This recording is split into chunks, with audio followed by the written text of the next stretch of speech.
అందరికీ నమస్కారం. నేను డాక్టర్ ఇండ్ల విశాల్ రెడ్డి, డైరెక్టర్ ఇండ్లాస్ హాస్పిటల్స్. ఇవాళ ఇండ్లాస్ హాస్పిటల్స్ తరఫున ఎంఫిల్ ఇన్ క్లినికల్ సైకాలజీ అట్లాగే professional diploma in clinical psychology courses ఆరంభ దినోత్సవం జరగబోతోంది. ఈ ఎంఫిల్ కోర్సెస్, ఈ పీడీసీపీ కోర్సెస్ ఇప్పటిదాకా మన ఆంధ్ర రాష్ట్రంలో ఎక్కడా కూడా లేవు. ఇంతకుముందు మాలాంటి సైకాట్రిస్ట్కి కావాల్సిన ఈ క్లినికల్ సైకాలజిస్ట్ యొక్క సహకారం కోసం ఎక్కడో కేరళ నుంచి, వెస్ట్ బెంగాల్ నుంచి స్టాఫ్ని రిక్రూట్ చేసి ఎంఫిల్ క్లినికల్ సైకాలజీ చేసిన వాళ్ళని మా దగ్గర వారు మా టీంలో ఒక భాగంగా ఉంటూ పేషెంట్స్కి సేవలు అందించేవాళ్ళు. అయితే మీ అందరికీ తెలిసినట్టు మానసిక ఆరోగ్యంలో భాష అనేది చాలా ఇంపార్టెంట్. ఎక్కడి నుంచో వాళ్ళు వచ్చి ఇక్కడ భాష నేర్చుకొని పేషెంట్స్తో మాట్లాడడము, వారికి థెరపీస్, కౌన్సిలింగ్ సెషన్స్ ఇవ్వడం చాలా ఇబ్బందిగా ఉండేది. అందుకని ఎప్పటి నుంచో దీనికోసం మేము ప్రయత్నం చేస్తుంటే ఫైనల్గా ఈ సంవత్సరం మన doctor NTR university of health sciences వారి ఆధ్వర్యంలో, అట్లాగే మన ఆర్సీఏ అంటాం, అంటే రీహాబిలిటేషన్ కౌన్సిల్ ఆఫ్ ఇండియా వారి పర్మిషన్తో, మన స్టేట్ గవర్నమెంట్ యొక్క సహకారంతో, మన హెల్త్ మినిస్టర్ గారు శ్రీ సత్యకుమార్ యాదవ్ గారు, స్పెషల్ చీఫ్ సెక్రటరీ కృష్ణబాబు గారు, రిజిస్ట్రార్ డాక్టర్ రాధికారెడ్డి గారు, వీరి అందరి సహకారంతో ఎన్నో పర్మిషన్స్ దీనికి అవసరమై ఉంటాయి. వారందరూ చాలా చేయూతనివ్వడం వల్ల ఈ కోర్స్ని ఫైనల్గా మన ఆంధ్ర రాష్ట్రంలో ఇవాళ స్టార్ట్ చేయడం అవుతోంది. ఈ ఎంఫిల్ కోర్సులో 6 మంది విద్యార్థులు doctor NTR university of health sciences పెట్టిన ఎంట్రన్స్ ద్వారా పరీక్షకు హాజరై ఎవరైతే ఇంటర్వ్యూలో మార్క్స్ సాధించారో అత్యధికంగా వారందరికీ సీట్లు ఇవ్వడం జరిగింది. ఈ యూనివర్సిటీనే దీనికి కావాల్సిన ఎంట్రన్స్ టెస్ట్ని అట్లాగే ఎగ్జిట్ ఎగ్జామ్ని కూడా ఇచ్చి దాని తర్వాత వారికి డిగ్రీని ఇవ్వడం జరుగుతుంది. ఎంఫిల్ అనేది 2 సంవత్సరాల కోర్సు, పీడీసీపీ అనేది 1 ఇయర్ కోర్సు. అంతటికంటే ముఖ్యమైన విషయము, ఈ ఒకేషన్ కోసం తెలుగు రాష్ట్రాల్లో ఇలాంటిది మొదటిసారి జరుగుతుండడం వల్ల ఇది ఇనాగ్రేట్ చేయడానికి ఒక మంచి గెస్ట్ కోసము చూస్తుండగా శ్రీ నల్లు ఇంద్రసేనారెడ్డి గారు, వారు honourable governor, his excellency governor of state of Tripura, వారు ఇవాళ ఈ ముఖ్యమైన ఒకేషన్కి చీఫ్ గెస్ట్గా, ముఖ్య అతిథిగా రావడము, ఈ ఒకేషన్ని బ్లెస్ చేయడము, ఇక్కడ కొత్తగా జాయిన్ అవుతున్న పిల్లలందరికీ కూడా ఇవాళ వారికి జాయినింగ్ అడ్మిషన్ లెటర్స్ ఇవ్వడము వారి చేతుల మీదుగా జరగడం అనేది మాకు చాలా ఆనందదాయకంగా ఉంది. ఈ కోర్సు ఇండియాలో ఇప్పుడు మొత్తం ఒక 20 చోట్లేమో ఉంది, ఆంధ్ర రాష్ట్రంలో మొదటిసారి. కానీ ఈ కోర్సు నెక్స్ట్ కొద్ది సంవత్సరాల్లో భారతదేశంలోనే అందరికంటే బాగా జరిగేట్టుగా, ఇండియాలో బెస్ట్ ఎంఫిల్ కోర్సు, పీడీసీపీ కోర్సు ఇండ్లాస్ హాస్పిటల్స్లో ఉండేట్టుగా తీసుకువెళ్ళాలి, అంత ఉత్తమ ప్రమాణాలతో తీసుకువెళ్ళాలనేది మా అందరి కోరిక. పెద్దలందరి దీవెనతో అది సాధ్యమవుతుందని ఆ భగవంతుని వేడుకుంటున్నారు. నమస్కారం. నేను డాక్టర్ ఇండ్ల రామసుబ్బారెడ్డి అండి, ఇండ్లాస్ హాస్పిటల్ డైరెక్టర్ని. ఈరోజు ఆంధ్రప్రదేశ్ చరిత్రలో ఒక ముఖ్యమైన మైలురాయి కాబోతుంది. ఎందుకంటే ఎంఫిల్ క్లినికల్ సైకాలజీ అనే కోర్సు ఇంతవరకు మన రాష్ట్రంలో లేదు. ఇలాంటి వాళ్ళు డాక్టర్లతో పాటు వీళ్ళు కూడా చాలా అవసరం. మానసిక సమస్యలతో బాధపడే వాళ్ళకు డాక్టర్లు ఒకవైపు, ఈ క్లినికల్ సైకాలజిస్టులు వాళ్ళు అసెస్మెంట్లు, టెస్టులు చేయడము, థెరపీలు చేయడం, ఇవన్నీ కూడా ఇలాంటి కోర్సు కోసం మేము గత కొన్ని సంవత్సరాల నుంచి కష్టపడితే చివరకు ఇది central government, state government, NTR health university, ఇన్ని డిపార్ట్మెంట్స్ అన్ని పర్మిషన్స్ తీసుకొని ఇలాంటి కోర్సు స్టార్ట్ చేయడం జరిగింది. కాబట్టి ఈరోజు దీనికి ముఖ్య అతిథులుగా ఇంతమంది విశాల్ గారు చెప్పారు. కాబట్టి ఇలాంటిది భవిష్యత్తులో, అంటే మాకు 12 సీట్లే ఇచ్చారు, భవిష్యత్తులో మరిన్ని సీట్లు, ఎందుకంటే సీట్లు కూడా ఎక్కువ ఇవ్వరు. ఇది కేవలం MSc MPhil clinical psychology training మాత్రం హాస్పిటల్లో ఉంటుంది, సైకియాట్రిక్ హాస్పిటల్ ఆర్ మెంటల్ హాస్పిటల్లో. అంటే గవర్నమెంట్ సెక్టార్లో కూడా చేయలేనిది మేము ప్రైవేట్ సెక్టర్గా ఉండి ఒక చిన్న హాస్పిటల్లో మేము చేయబోతున్నాము. కాబట్టి ఇది మనందరికీ గర్వకారణం. కాబట్టి దీనివల్ల భవిష్యత్తులో మానసిక సమస్యలతో బాధపడే వాళ్ళకి మరింత మంచి క్వాలిటీ సేవలు అందేదానికి అవకాశం ఉంది. ఒకవైపు సైకియాట్రిస్టులు, ఒక సైడ్ క్లినికల్ సైకాలజిస్టులు, వీళ్ళందరి కోసం ఈ కోర్స్ స్టార్ట్ చేయబోతున్నాము. కాబట్టి అందరికీ ఈ సందర్భంగా గవర్నర్ గారు, హెల్త్ మినిస్టర్ గారు అందరూ వస్తున్నారు. వారు వీళ్ళని దీవించి వీళ్ళకు ఒక లెటర్ ఆఫ్ అడ్మిషన్ అనేది అందజేస్తారు. Thank you.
అందరికీ నమస్కారం, శుభోదయం. ఈరోజు మా ఇండ్లాస్ హాస్పిటల్ తరపున ఈ MPhil clinical psychology and professional diploma in clinical psychology programme మన ఆంధ్రప్రదేశ్ చరిత్రలో మొట్టమొదటిసారిగా ఈ ప్రోగ్రాం మనకు వచ్చింది ఇండ్లాస్ హాస్పిటల్కు. ఆ సందర్భంగా దీని ప్రారంభోత్సవ కార్యక్రమానికి ముఖ్య అతిథిగా చేసిన గవర్నర్ గారు, త్రిపుర గవర్నర్ గారు, మాకెంతో ఆత్మీయులు శ్రీ ఇంద్రసేనారెడ్డి గారు, అలాగే మన హెల్త్ మినిస్టర్ గారు సత్యకుమార్ గారు, మన వైస్ ఛాన్సలర్ చంద్రశేఖర్ గారు, రిజిస్ట్రార్ రాధికారి గారు, వీళ్ళందరూ ఇచ్చేశారు. ముందుగా కార్యక్రమానికి మొదలుపెట్టే ముందర మన గౌరవ ఆరోగ్య శాఖ మంత్రి శ్రీ సత్యకుమార్ గారు మన గవర్నర్ గారిని శాలువతో సత్కరించి ఆయన ఇటీవలే విడుదల చేసిన సత్యకాలం అనే పుస్తకాన్ని ప్రజెంట్ చేస్తారు.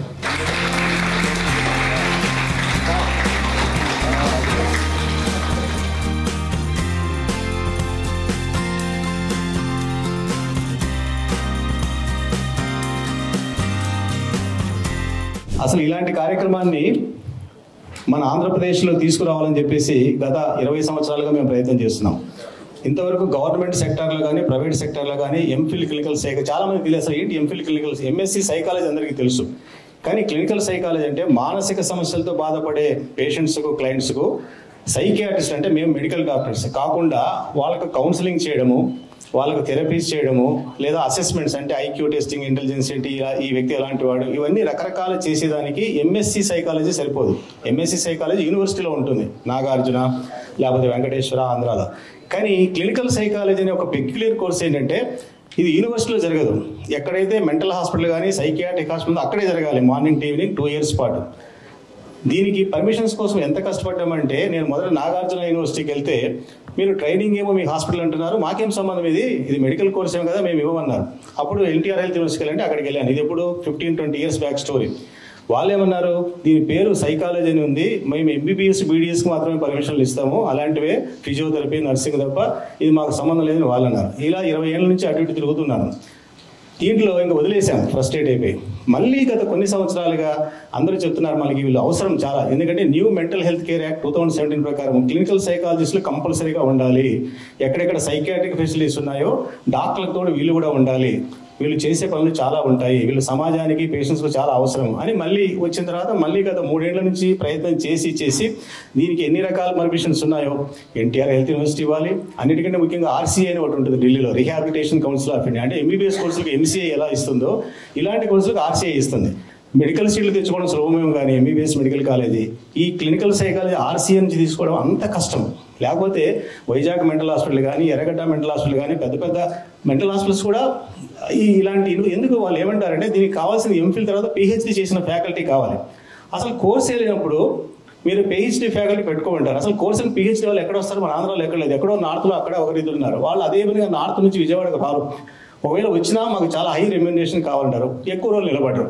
సో ఈ ఫ్యాకల్టీ కొరత వలన మనకు ఇబ్బంది ఏది, అది మెయిన్. దానికి సంబంధించిన ఇన్ఫ్రాస్ట్రక్చర్ ఉండాలి, కనీసం ఒక 50 బెడ్ హాస్పిటల్ ఉండాలి, క్లయింట్స్ ఉండాలి, అన్ని రకాలు ఉండాలి. కాబట్టి ఫ్యాకల్టీ దొరకరు, దాని మూలంగా అంత లేట్ అయిపోయింది. కాబట్టి ఈ ఫ్యాకల్టీని సమకూర్చుకోవడము, వాళ్ళను విజయవాడకు వచ్చేట్టుగా రప్పించుకోవడము, వాళ్ళకు తగిన రెమ్యునరేషన్ చేయడం, ఇవన్నీ జరిగేదానికి ఇంత టైం పట్టింది. ఇవన్నీ అయిన తర్వాత ఈ మిగతా ప్రాసెస్లు ఇవన్నీ జరిగాయి. అయితే ఈ క్లినికల్ సైకాలజీ యొక్క ప్రాముఖ్యత ఏమిటంటే కేవలం ఏదో మేము డాక్టర్స్ డయాగ్నోస్ చేయడము, మందులు రాయడం ఇవన్నీ చేసినా వాళ్ళు చేసేది అంటే కౌన్సిలింగ్ ఇవన్నీ కాకుండా వీళ్ళ యొక్క ఉపయోగాలు చాలా ఉన్నాయి. For example district mental health program అని ఉంది, ప్రతి జిల్లాలో ఇప్పుడు అది వచ్చింది మన ఆంధ్రప్రదేశ్లో కూడా. అంటే జిల్లాలో గ్రామీణ ప్రాంతాల్లో ఉండే వాళ్ళకు దూరంగా లేకపోతే అక్కడ ఒక డాక్టరు, సైకియాట్రిస్ట్, ఒక క్లినికల్ సైక్ ఉండాలని, కానీ లేదు. అలాగే స్కూల్స్, కాలేజెస్లో ఈ మధ్య సూసైడ్స్ కానీ రకరకాలు చూస్తున్నాం, డ్రగ్స్, ఆల్కహాల్, ఇలాంటి వాళ్ళకి కౌన్సిల్ చేసేదానికి ఇలాంటి వాళ్ళు ఉండాలని ఉంది. కానీ అసలు బయటే లేరు. మొత్తం మన ఆంధ్రప్రదేశ్లో ఒక వైజాగ్ మెంటల్ హాస్పిటల్లో ఒకే ఒక క్లినికల్ సైకాలజిస్ట్ ఉన్నారు, క్వాలిఫైడ్ పిహెచ్డి, అంతే. ఇంకా మిగతా ఎక్కడ కూడా మెడికల్ కాలేజ్లో కానీ ఎక్కడ కానీ లేరు. ఎందుకంటే లేరు మ్యాన్ పవర్. ఆ మ్యాన్ పవర్ డెవలప్ చేయాలంటే మనకి ఇది కావాలి. దానికోసం మనం స్టార్ట్ చేసాం. ఇప్పుడు మాకు 6 సీట్లు అవి 6 సీట్లు డిప్లొమాలు ఇచ్చారు. వీళ్ళు 2 years తర్వాత they will become qualified license degree. అప్పుడు మనకు మ్యాన్ పవర్ వస్తుంది. అందుకని ఈ సెలక్షన్లో కూడా గవర్నమెంట్కు సగము మాకు సగం అంటే గవర్నమెంట్ ఏమో ఓన్లీ ఆంధ్రప్రదేశ్ వాళ్ళనే సెలెక్ట్ చేయాలి. మాకు ఇచ్చిన మేనేజ్మెంట్ కోటాలో we can select anybody through over the country. కానీ మేము ఏం చేసామంటే అరే మాకు ఎంతవరకు లేదు కాబట్టి అని we have taken such a care. ఆ మేనేజ్మెంట్ కూడా అందరూ తెలుగు వాళ్ళు, ఆంధ్రప్రదేశ్ వాళ్ళే. అంటే మీరు అనొచ్చు మరి బీహార్, కర్ణాటక వాళ్ళు, తమిళనాడు వాళ్ళు, కేరళ వాళ్ళు, యూపీ వాళ్ళు అప్లై చేశారు. మరి వాళ్ళందరికీ మెరిట్ వచ్చినాయంటే ఏదో తంటాలు పడ్డాం. అలా తంటాలు పడి తెలుగు వాళ్ళు సెలెక్ట్ అయ్యేటట్టుగా అంటే ఆ మెరిట్ అలా వచ్చింది. అది ఎవరు మేము పెట్టలేదు. ఆ టెస్ట్ కూడా NTR health university entrance conduct చేసింది. చాలా స్ట్రిక్ట్ క్రైటీరియా. నిజంగా ఎన్టీఆర్ హెల్త్ యూనివర్సిటీ కొన్ని స్ట్రిక్ట్ క్రైటీరియా మన దేశంలో ఇంకా ఏ హెల్త్ యూనివర్సిటీ లేవని కూడా చెప్తున్నాను. అంటే అంత రిజిడ్ క్రైటీరియా. అంటే ఇవాళ మాకు సెలెక్ట్ అయిన ఈ క్యాండిడేట్స్ ఒక మెడికల్ లాంటి వాళ్ళు 12 మంది. అలాంటి వాళ్ళను హెల్త్ యూనివర్సిటీ ద్వారా సెలెక్ట్ చేశాం. నిజంగా వీళ్ళు చేసే పనులు ఇంకా చాలా ఉంటాయి. ఉదాహరణకు మీరు నార్కో అనాలిసిస్ అని చూస్తుంటారు. నేరం చేసిన వాడు నిజం చెప్పలేదు, ఆ నార్కో అనాలిసిస్ చేయాలంటే క్లినికల్ సైకాలజిస్ట్ ఉండాలి సైకియాట్రిస్ట్ కంటే. They are trained in that. అలాంటి వాళ్ళు లేరు. మనం ఎప్పుడు అహ్మదాబాద్కో బెంగళూరుకు పంపిస్తున్నాం ఫారెన్సిక్ సైన్స్ ల్యాబొరేటరీ, అక్కడ వీళ్ళ రోల్ ఉంది. ఇంకా మీకు చెప్పాలంటే ప్రతి ఎయిర్పోర్ట్లో, ఇప్పుడు విజయవాడ ఎయిర్పోర్ట్లో యాంటీ హైజాకింగ్ టీమ్ అని ఒకటి ఉంటుంది.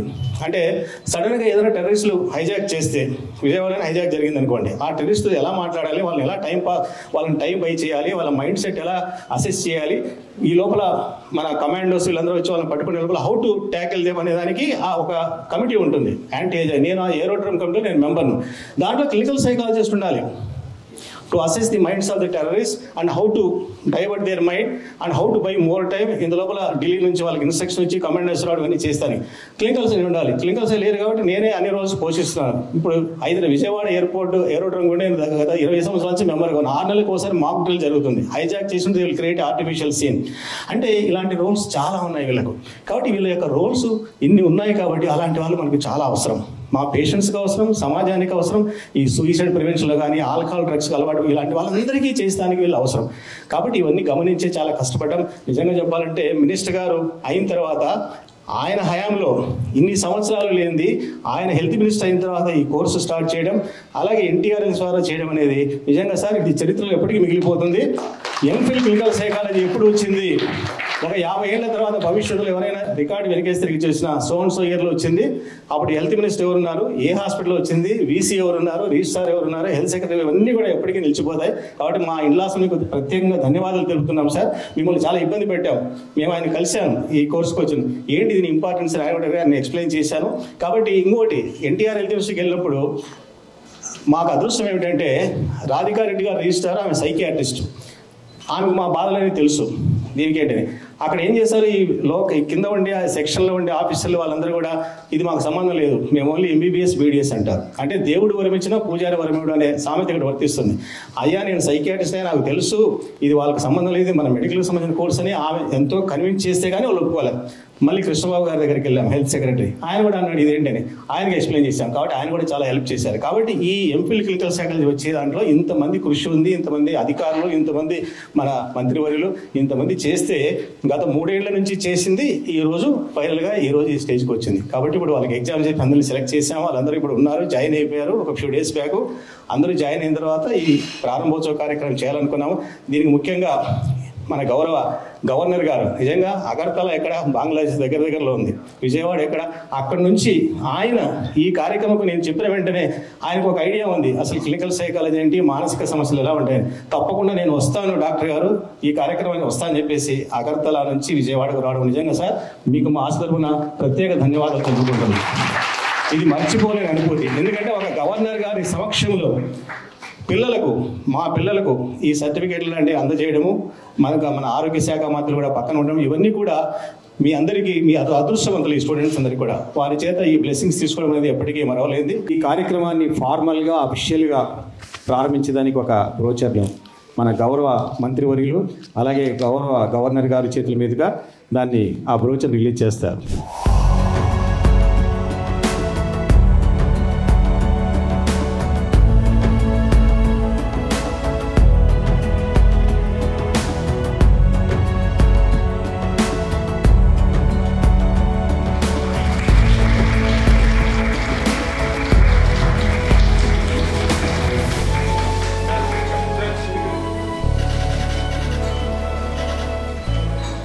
మన గవర్నర్ గారు మంత్రి వాళ్ళ చేతుల మీదుగా ఆ లెటర్ ఆఫ్ అడ్మిషన్ అనేది తీసుకుంటారు.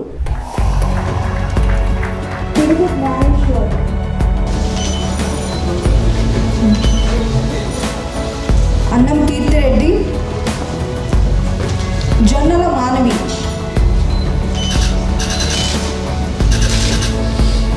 జొన్నల మానిని,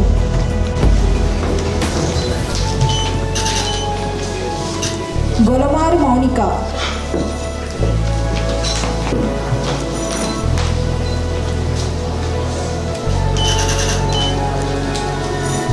కమ్మాల శిరీష,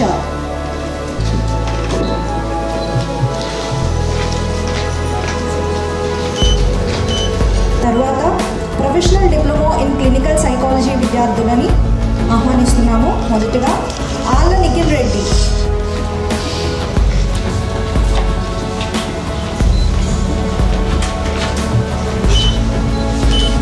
పెనుమర్తి ప్రవీణ,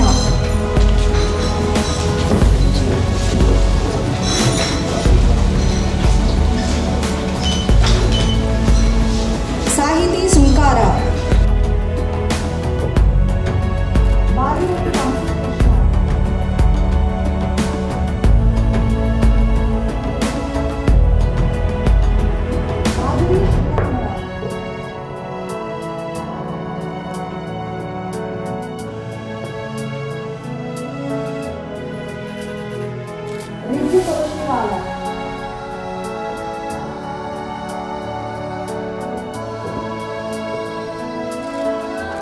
నేను అయితే ఎప్పుడైనా మెడికల్ కాలేజీలో క్లాస్ తీసుకుని వెళ్తే 250 సీట్లలో 200 మంది అమ్మాయిలు, 50 మంది అబ్బాయిలు ఉంటున్నారు. మేము ఉన్నప్పుడు అలా కాదు. మేము 100 మంది ఉంటే 70 మంది అబ్బాయిలు, 30 మంది అమ్మాయిలు ఉండేవారు. ఇప్పుడు సీన్ మారిపోయింది. కాబట్టి it shows the growing trend of the women taking up the important professional roles like this. ఇప్పుడు మన గౌరవ మంత్రివర్యులు మాకెంతో ఆత్మీయులు, చాలామందికి తెలియదు. నేను ఒక ప్రాంతానికి చెందిన వాళ్ళమే. ఆ రోజు ఎంతో అభిమానంతో ఆయన ఇక్కడికి వచ్చి ఈ కార్యక్రమానికి నిజంగా ఆ రోజు ఈయన చాలా బిజీగా ఉన్నారు. ఆయన స్టేట్ ప్రెసిడెంట్ ఎలక్షన్ అంత ఉండి కూడా అక్కడ ఆపి మన కోసం వచ్చారు. ఇట్ షోస్ ఇది, ఎందుకంటే ఆయన ఇన్వాల్వ్ అయినారు సీట్ శాంక్షన్గా దీనికి అందరికీ. అని ఆయన సందేశాన్ని ఇవ్వవలసిందిగా కోరుతూ మంత్రి గారిని ఆహ్వానిస్తున్నారు. కౌన్సిలింగ్ ఇస్తున్నారు, థెరపీ చేస్తున్నారు, బయట నుంచి వచ్చి చేస్తున్నారు. కానీ అది సరిపోదు. ఇంకా పెంచాల్సిన అవసరం ఉంది. దాంట్లో భాగంగానే ఇవాళ ఈ కార్యక్రమాన్ని తీసుకొచ్చినందుకు నాకు చాలా సంతోషం ఉంది. దీన్ని రాబోయే రోజుల్లో మరింత విస్తృతపరచాల్సి ఉంది. అయితే చెప్పిన తర్వాత నేను ఇంకో దాని మీద దృష్టి పెట్టాను. ఈ విశాఖపట్నంలో మెంటల్ హెల్త్ ఇన్స్టిట్యూట్ ఉంది. దానికి సెంటర్ ఆఫ్ ఎక్సలెన్స్ గురించి 2017లో మంజూరైంది. కేంద్ర ప్రభుత్వం అప్పుడు నరేంద్ర మోడీ గారి ప్రభుత్వం చేస్తే మధ్యలో దాన్ని పట్టించుకోలేదు. వీరు చెప్పిన తర్వాత మన రాష్ట్రంలో ఎక్కడున్నాయని చూస్తే విశాఖపట్నంలో సెంటర్ ఆఫ్ ఎక్సలెన్స్ మంజూరైంది. అక్కడ ఎంబీబీఎస్ యూజీ సీట్లు, 27 పీజీ సీట్లు కూడా ఇస్తున్నారు. అయితే సెంటర్ ఆఫ్ ఎక్సలెన్స్ ఇప్పుడు దాకా ఇన్ఫ్రాస్ట్రక్చర్ పూర్తి కాలేదు. దానికి కావాల్సిన 40 కోట్లు కేంద్ర ప్రభుత్వం ఇస్తే దానికి కావాల్సిన ఎక్విప్మెంట్ కూడా చేర్చలేదని చెప్తే, అది తెలిసిన 8 నెలల్లో ఇవాళ కావాల్సిన ఇన్ఫ్రాస్ట్రక్చర్ని పూర్తి చేశాం, కావాల్సిన ఎక్విప్మెంట్ కూడా పూర్తి చేశాం. ఇప్పుడు ఇనాగరేషన్ అది రెడీగా ఉంది. రాబోయే 10 రోజుల్లో ఇనాగరేషన్ చేసి సెంటర్ ఆఫ్ ఎక్సలెన్స్ రాబోయే రోజుల్లో ప్రధానంగా మన సౌత్ ఇండియా పూర్తిగా మనం చూస్తే నిమ్హాన్స్ మాత్రమే ఉంది. వచ్చిన మానసిక సమస్యలకు ఏదైనా ఇబ్బంది వచ్చినా కూడా నిమ్హాన్స్ బెంగళూరు మాత్రమే వస్తుంది. కానీ రాబోయే రోజుల్లో ఇంత ప్రధాన సమస్య ఇంత తీవ్రంగా ఉంది కాబట్టి ఈ సెంటర్ ఆఫ్ ఎక్సలెన్స్ ని నిమ్హాన్స్ తరహాలో అభివృద్ధి చేయడానికి ఖచ్చితంగా ప్రయత్నం చేస్తాం. దానికోసం ఎక్స్పర్ట్ కమిటీ వేస్తాం. నేను ఈ సందర్భంగా ఈ వేదిక నుంచి చెప్తున్నాను. దానికి అధ్యక్షుడుగా డాక్టర్ ఇంగ్ల రామ్ సుబ్బారెడ్డి గారిని పెట్టి ఈ సమస్యల మీద ప్రధానంగా పరిష్కారం కట్టుకోవడం కోసం కూడా ప్రయత్నం చేస్తాం. అంటే చిన్న విషయం కాదు, ఇది లాభాపేక్షతో చేస్తున్నది కాదు. మిగతా వాటిల్లో మెడికల్ ఎడ్యుకేషన్లో చాలా డబ్బులు ఉంటాయి, కానీ దీంట్లో లేదు. ఆ ప్రయత్నం చేసినందుకు, ఆ విద్యను అంబరించిన సైకాలజీ చదవడానికి ముందుకు వచ్చినందుకు విద్యార్థులు కూడా నేను అభినందిస్తున్నా. దాన్ని సమర్థించి పిల్లల్ని వీటికి పంపించినందుకు కూడా నేను వారిని ఖచ్చితంగా సమర్థిస్తున్నా. మన దేశంలో ఇంత ప్రధానంగా సమస్య ఉంటున్నప్పుడు అయితే సైక్రాటిస్ట్ అనేసరికి మనకు అందరికీ ఒక భావన, సైకాలజిస్ట్ అన్నా సైక్రాటిస్ట్ అన్నా కూడా. ఎందుకంటే ప్రధానంగా మనలో అలా పోవడానికి కారణం ఏంటంటే వాళ్ళ సినిమాలు. ఎంత దురదృష్టవశాత్తు అంటే అప్పుడు నేను కూడా నవ్వేవాడిని. ఒక సైక్రాటిస్ట్ వస్తాడు, సైక్రాటిస్ట్ దగ్గరికి ఒక పేషెంట్ వస్తాడు, సైక్రాటిస్ట్ కూడా ఈయన కూడా ఆయన ఒక డిఫరెంట్ స్టేట్ ఆఫ్ మైండ్లో ఉంటాడు. సైక్రాటిస్ట్ కూడా సైకాలజిస్ట్ కూడా సినిమా వల్ల తెలుసుకోవాల్సిన అవసరం ఉంది.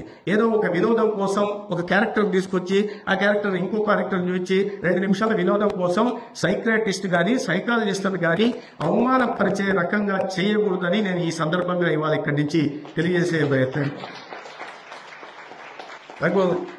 మిగతా డాక్టర్లకి సైక్రాటిస్టులకి సైకాలజిస్టులకి చాలా తేడా. శైలి వెంకట్రావు గారు ఉన్నారు, డాక్టర్ సమరం గారు ఉన్నారు, ఇతర డాక్టర్లు కూడా ఉన్నారు. ఎంత తేడా అంటే సాహిత్య ప్రియులు ఎవరైనా ఇక్కడ ఉంటే వాళ్ళకి నేను చెప్పే ప్రయత్నం చేస్తున్నాను. మీకు శ్రీశ్రీ గురించి తెలుసు, కృష్ణశాస్త్రి గారి గురించి. కృష్ణశాస్త్రి గారు ఏంటంటే తన బాధని తన కష్టాన్ని ప్రపంచానికి పంచుతాడు. నా బాధని ఈయన చెప్పి ఆయన ఇబ్బంది పడేలాగా చేస్తాను, నా బాధ అని చెప్పి మొత్తం ప్రపంచానికి ఆయన కవితల ద్వారా ప్రపంచానికి తన బాధని పంచాడు.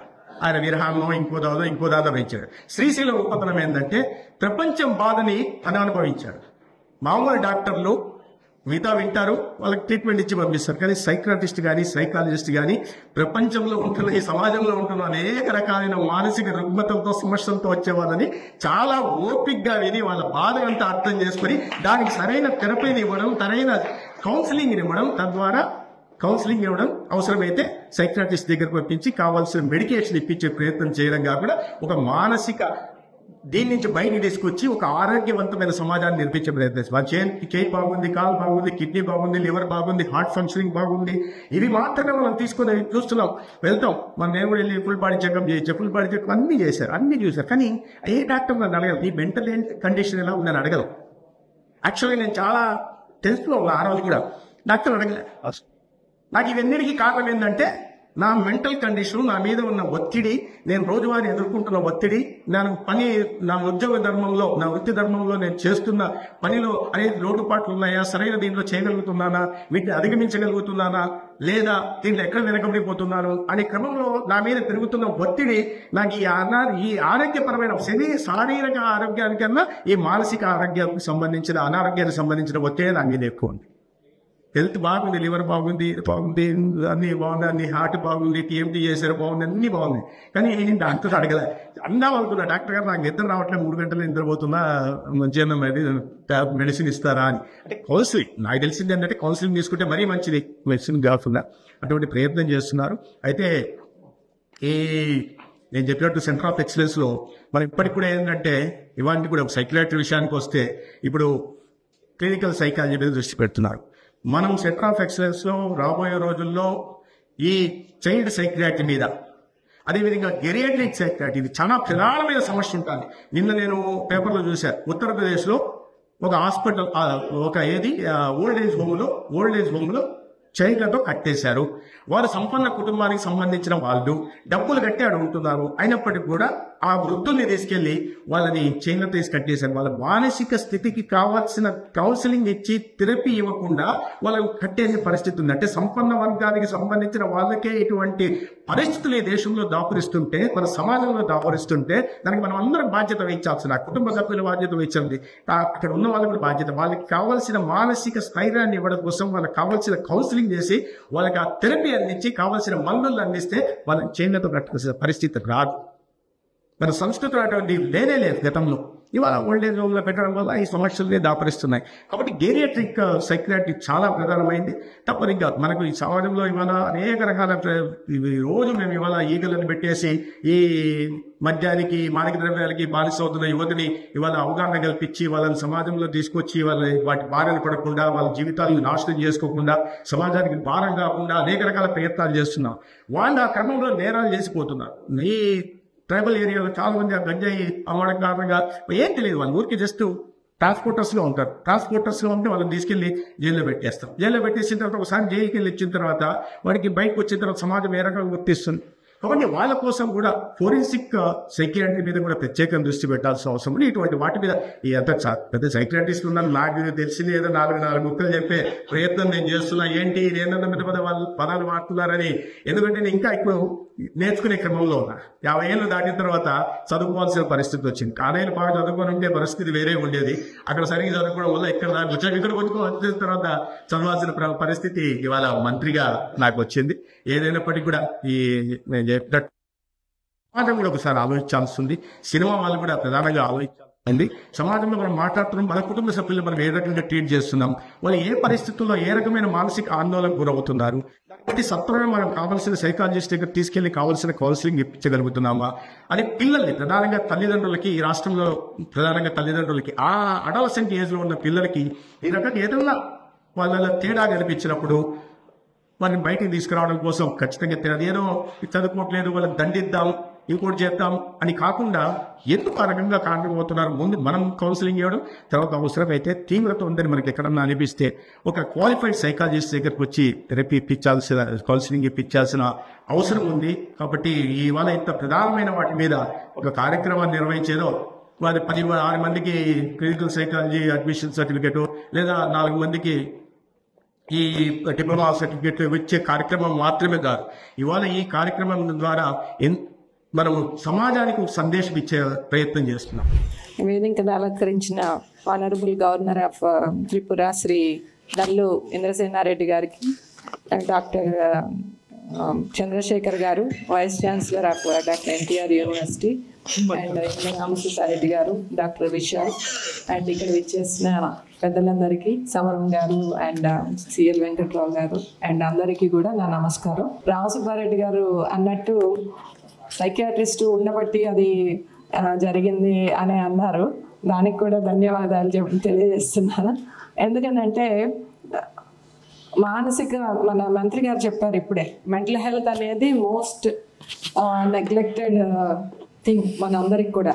ఎందుకంటే నార్మల్గా సమాజంలో ఉన్న, అంటే డాక్టర్సే కాదు, ఈవెన్ మామూలు ప్రజానికం కూడా ముందు ఏదైనా తలనొప్పో కాళ్ళనొప్పో వస్తే డాక్టర్ దగ్గరికి వెళ్తారు, కానీ మానసికమైన సమస్యకి డాక్టర్ దగ్గరికి వెళ్ళాలనగానే కొంచెం ఆలోచిస్తారు, హెసిటేట్ చేస్తారు. ఈవెన్ మా కొలీగ్ డాక్టర్స్ కూడా దాన్ని అంతగా ఎంకరేజ్ చేయరు. అది కారణాలు చాలా ఉన్నాయి దానికి. అంటే ఈ బ్రాంచ్కి ఉన్న స్టిగ్మా, ఆ డిస్క్రిమినేషన్ అనేది చాలా వరకు తగ్గింది కంపారిటివ్ ఇంత ముందుతో పోలిస్తే, బట్ ఇంకా కూడా ఉంది. సో ఏంటంటే అక్కడ ఆ క్లినిక్కి వెళ్ళి ఆ డాక్టర్ గారితో చూపించుకొని వస్తే మళ్ళీ పెళ్ళవదేమో, లేకపోతే అక్కడ కనిపిస్తే ఊర్లో ఎవరైనా చూసారంటే బాగోదు, లేకపోతే వీళ్ళకి ఏముంటే అక్కడికి వెళ్ళారని అనుకోవచ్చు. అలాగా మానసికంగా ఇబ్బంది ఉంది అనగానే కొంచెం ఆలోచిస్తారు. చాలాసార్లు మమ్మల్ని అడుగుతూ ఉంటారు, సో టైం అడుగుతారు. కొంచెం పెద్ద వాళ్ళైతే ఎవరు లేనప్పుడు రావాలని కూడా ప్రయత్నిస్తారు, అంటే ఊళ్ళో ఎవరికి తెలియకుండా ఉంటుందని. సో పెళ్ళిళ్ళకి వాటికి కూడా పిలవడానికి హెసిటేట్ చేస్తారు. ఎందుకనంటే అంటే వీళ్ళకి పరిచయం ఉన్నారంటే వీళ్ళకి ఏదైనా సమస్య ఉందా అనేసి, సో అలా ఆలోచిస్తారు. కానీ మెంటల్ హెల్త్ యాక్ట్ వచ్చింది, అంటే అంతకు ముందు కూడా ఉంది, బట్ 2017లో ఆ యాక్ట్ వచ్చిన తర్వాత ఆ అవేర్నెస్ బాగా కొంచెం పెరిగింది. ఆ తర్వాత ఈ యాక్ట్లో మెంటల్ హెల్త్ ప్రొఫెషనల్స్గా రికగ్నైజ్ చేసింది ఎవరిని అంటే మానసిక వైద్యం చదివి ఎంబీబీఎస్ ఎండి చేసిన డాక్టర్స్ని, తర్వాత ఆర్సీఐలో రికగ్నైజ్ అయిన క్లినికల్ సైకాలజిస్ట్. సో సైకాలజిస్టులు చాలామంది ఉంటారు, కానీ క్లినికల్ సైకాలజీ అనేది చాలా ఇంపార్టెంట్ అనమాట. మెంటల్ హెల్త్ ప్రొఫెషనల్గా మనం రికగ్నైజ్ చేయాలి అని అంటే మన దేశంలో తప్పనిసరిగా మానసికంగా అది క్లినికల్ సైకాలజీ అనేది చదివించాలి, అపార్ట్ ఫ్రమ్ ది మెడికల్ ఇది. సో ఈ కోర్సు మన రాష్ట్రంలో లేదు. SMHA అంటే స్టేట్ మెంటల్ హెల్త్ అథారిటీ అని ఒకటి ఉంది. మెంటల్ హెల్త్ యాక్ట్ ప్రకారం స్టేట్ మెంటల్ హెల్త్ అథారిటీ అనేది మనం ఒకటి స్థాపించుకున్నాం.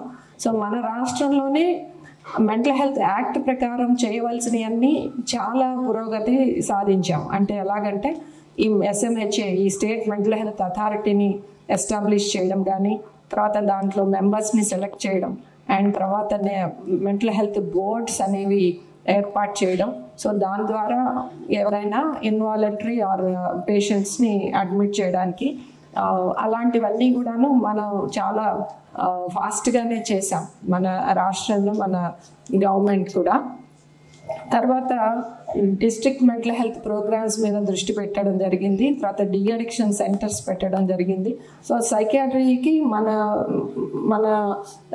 గవర్నమెంట్ చాలా ఇంపార్టెన్స్ ఇస్తూ వస్తుంది. స్టిల్ మొన్న ఒక సర్వే చేసినప్పుడు ఒక 10 మెయిన్ నాన్ కమ్యూనికబుల్ డిసీజెస్ చూసినప్పుడు దాంట్లో మెంటల్ హెల్త్ ఇష్యూస్ కూడా వన్ ఆఫ్ ది 10 ఇల్నెసెస్ ఏవి అని చూసినప్పుడు మెంటల్ హెల్త్ ఇల్నెసెస్ కూడా ఆ 10లోకి వచ్చాయన్నమాట. Like cardiology, hyper tension, diabetes, వీటితో పాటుగా మెంటల్ హెల్త్ ప్రాబ్లమ్స్ కూడా మెజారిటీ మన రాష్ట్రంలో మన వాళ్ళు సఫర్ అవుతున్నారనేది కూడా మనకి ఆ స్టాటిస్టిక్స్లో తెలుస్తూ ఉంది. సో వీటన్నిటిని అధిగమించడానికి ఈ టైప్ ఆఫ్ కోర్సెస్ మనము మొదలు పెట్టుకోవాలి. కానీ దీనికి బ్యాక్గ్రౌండ్ చాలా చాలా చాలా బ్యాక్గ్రౌండ్ వర్క్ చేయాల్సి వచ్చింది. ముఖ్యంగా వర్క్ చేసినా కానీ దాంట్లో సక్సెస్ అవ్వడం అనేది అది చాలా సంతృప్తినిస్తుంది. సో వెంటనే అడిగిన గవర్నమెంట్ ఆర్డర్స్ ఇవ్వడం కానీ, పర్మిషన్ ఇవ్వడం కానీ, దానికి సంబంధించిన జిఓస్ కానీ ఏమైనా కూడాను ఎంతో దీని మీద శ్రద్ధతో, ఒక అవగాహనతో మన రాష్ట్ర ప్రభుత్వం ఇవ్వడం జరిగింది.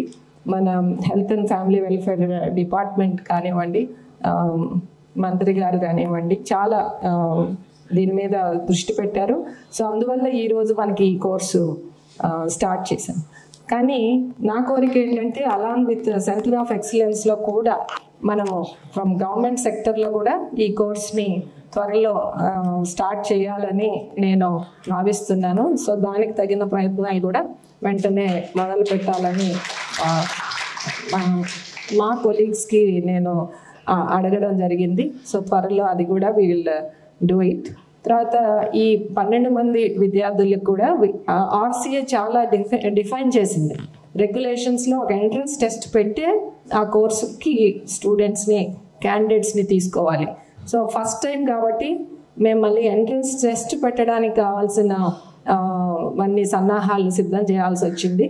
ఆ తర్వాత మొట్టమొదటిసారి అయ్యేటప్పటికే కొంత ఎట్లయినా అవగాహన తక్కువ ఉంటుంది కాబట్టి మాకు చాలా తక్కువ అప్లికేషన్స్ వచ్చాయి. బట్ ఆ తక్కువ అప్లికేషన్స్ కూడా అందరూ కూడా ఎట్లయినా సరే జాయిన్ అవ్వాలి ఈ కోర్సు అని ఒక తాపత్రయంతో ఉన్న వాళ్ళే అప్లై చేశారు. అండ్ అందరూ కూడాను ఆ ఎంట్రన్స్ టెస్ట్లో క్వాలిఫై అయ్యారు. అవ్వడం వల్ల మనం అవుట్ ఆఫ్ వాళ్ళలో నుంచి మెరిట్లో ఈ 12 మందిని తీసుకోవడానికి అవకాశం వచ్చింది. సో ఈ పిల్లలందరూ కూడా అందరూ కూడాను మీకు నా శుభాకాంక్షలు. కానీ ఉక్కనే అంటే వచ్చే అలాట్మెంట్ అయింది, అడ్మిషన్ అయింది అని కాకుండా సో మీరు శ్రద్ధగా ఈ సబ్జెక్ట్లో ఇన్ డెప్త్, ఎందుకంటే ఇది చాలా చిన్న విషయం కాదు, అంత ఈజీ కాదు, మామూలు డిగ్రీ లాంటిది కాదు. ఇది ఒక మనిషి యొక్క మైండ్ ఎలా పనిచేస్తుంది అండ్ దాన్ని ఎట్లా మనం అసెస్ చేయాలి అంటే వీళ్ళ క్లినికల్ అసెస్మెంట్స్ అన్నీ చేయాలి. సో అవన్నీ ఎంతో శ్రద్ధతో నేర్చుకోవాలి. చాలా అవగాహన అవసరం, చాలా హార్డ్ వర్క్ అవసరం. అప్పుడే ఆ సబ్జెక్ట్లో కమాండ్ అనేది వస్తుంది. కాబట్టి మీరందరూ కూడా ఈ 1 year కానీ 2 years కానీ చాలా శ్రద్ధగా మీరు ఆ క్లినికల్ ఎక్స్పీరియన్సెస్ని తీసుకుని ఈ సబ్జెక్ట్ని కరెక్ట్గా చదువుకొని పాస్ అవ్వాలని కోరుకుంటున్నా. అంటే జస్ట్ సీట్ తీసుకుంటే నేను ఊరుకోను. మీరు 12 మంది కూడా మళ్ళీ మేము యూనివర్సిటీ నుంచి ఎగ్జామ్ పెడతాము. సో ఆ ఎగ్జామ్ని కూడా మీరు అంతే ఫ్రూట్ఫుల్గా చేసి బయటకు రావాలని ఆశిస్తున్నా. అండ్ ఇంకొకటి లాస్ట్, ఈ 12 మంది కూడా మన స్టేట్లో ఉండి, అంటే 9 మంది ఆడపిల్లలు ఉన్నారు, మళ్ళీ పెళ్ళిళ్ళు చేసుకొని ఆ స్టేట్ ఈ స్టేట్కి వెళ్ళకుండా ఇక్కడే మీరు మీ క్లినిక్స్ని కానీ మీ ప్రాక్టీస్ని కానీ ఎస్టాబ్లిష్ చేసుకుని మన రాష్ట్రానికి ఆ సేవ చేయాలని కోరుకుంటున్నాను. Thank you very much. Thank you అమ్మా డాక్టర్ రాధిక గారు. ఆమె చెప్పిన లాస్ట్ పాయింట్ మేము వాళ్ళని ఇంటర్వ్యూ చేసినప్పుడు ఈ ప్రశ్న కంపల్సరీ పెట్టుకున్నాం. మీరు ఈ సీట్ ఇస్తే మిమ్మల్ని తెలుగు వాళ్ళకి సెలెక్ట్ చేస్తున్నాం, మన తెలుగు రాష్ట్రాల్లో ఉండాలి, ముఖ్యంగా ఆంధ్రప్రదేశ్లో అని మోరల్ కమిట్మెంట్ తీసుకున్నాం. రిటర్న్గా తీసుకోలేం కాబట్టి అనుకున్న తర్వాత సీట్ ఇవ్వడం జరిగింది. కాబట్టి వాళ్ళందరూ ఉంటారు, ఒకవేళ పెళ్లి చేసుకుని హస్బెండ్ ఇక్కడికి లాగడం తప్ప వీళ్ళు అక్కడికి వెళ్ళేదానికి లేదు అనేటట్టుగా తీసుకున్నాము. కాబట్టి ఒక విధమైన మోరల్ అష్యూరెన్స్ మాకు వచ్చింది. ఇప్పుడు మన వీసీ గారు, వైస్ ఛాన్సలర్ గారు మాట్లాడుతున్న రిజిస్ట్రార్ గారు, వీసీ గారు ఇక్కడ ఉన్నారు కాబట్టి ఫైనల్గా ట్రైనింగ్ మేము ఇస్తాం, కానీ ఎగ్జామినేషన్ పెట్టేది వీసీ గారు, రిజిస్ట్రార్ గారు.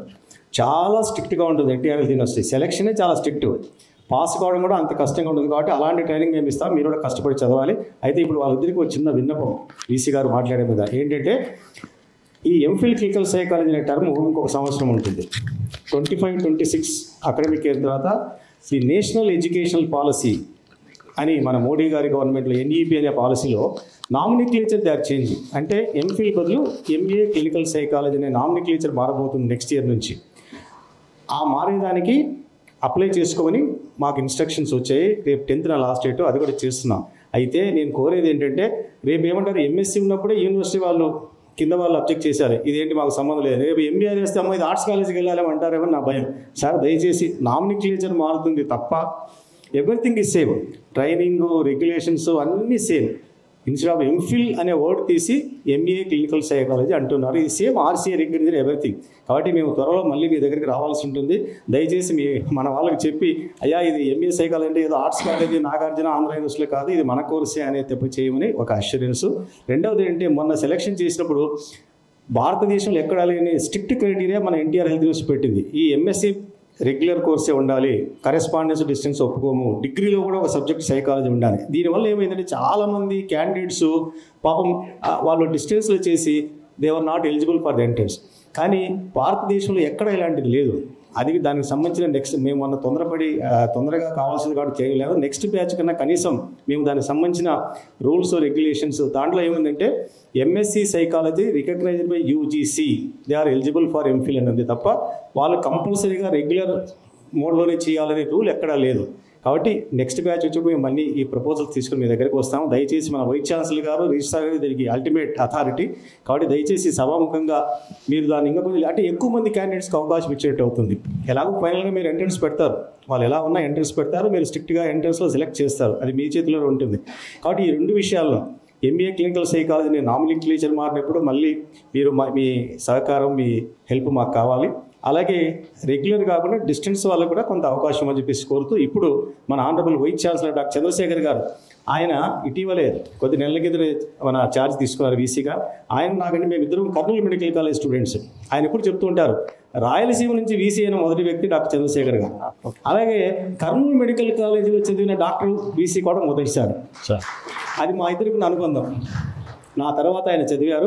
ఆయన ఈరోజు వీసీగా ఉన్నప్పుడు అదే ఇంతకుముందు సత్యకుమార్ గారు చెప్పారు, నిజంగా నేను ప్రొద్దుటూరు అని చెప్పుకోలే, బాగుంటుంది. ఆయనే చెప్పారు మా అద్దెది ప్రొద్దుటూరు అని. ఇప్పుడు మా ఇద్దరిది కర్నూలు మెడికల్ కాలేజీ, రాయలసీమ. కాబట్టి ఎందుకు అనుకోకుండానే అలా జరుగుతున్నాయి. కాబట్టి మీరు వీసీగా ఉన్నప్పుడు ఈ కోర్సు ప్రారంభం అవ్వడం, అది మేము చేయడము, మీ కాలేజీకి సంబంధించిన నేను చేయడము, మీరు ఉన్నప్పుడు చేయడం, అన్నీ కూడా కాకతీయంగా జరిగాయి. కాబట్టి వారి సందేశం ఇవ్వాల్సిందిగా కోరుతున్నాను. N. Ram Subbareddy garu, MD is a famous psychiatrist, a legendary psychiatrist in you can say in Andhra Pradesh, and his son Dr. Vishal Reddy and the senior members Dr. C. Venkatrao, Samram garu, ఇక్కడికి వచ్చేసిన ఇన్వైటీస్కు, ఇక్కడికి వచ్చేసిన విద్యార్థులకు, the members of the press. It is a great, indeed it is a great occasion. First time N. Ram Subbareddy garu is sharing the knowledge.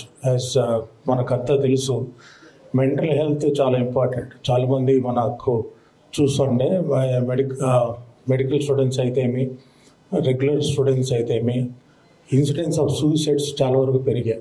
So డెఫినెట్గా ఈ MPhil psychology course definitely it will help further for improving the అంటే teachers మనం production చేయడము, తర్వాత సొసైటీని mental health నుంచి కూడా, అంటే మెంటల్ ఇల్ హెల్త్ నుంచి కూడా మనం కాపాడడం చాలా వరకు అవుతుంది.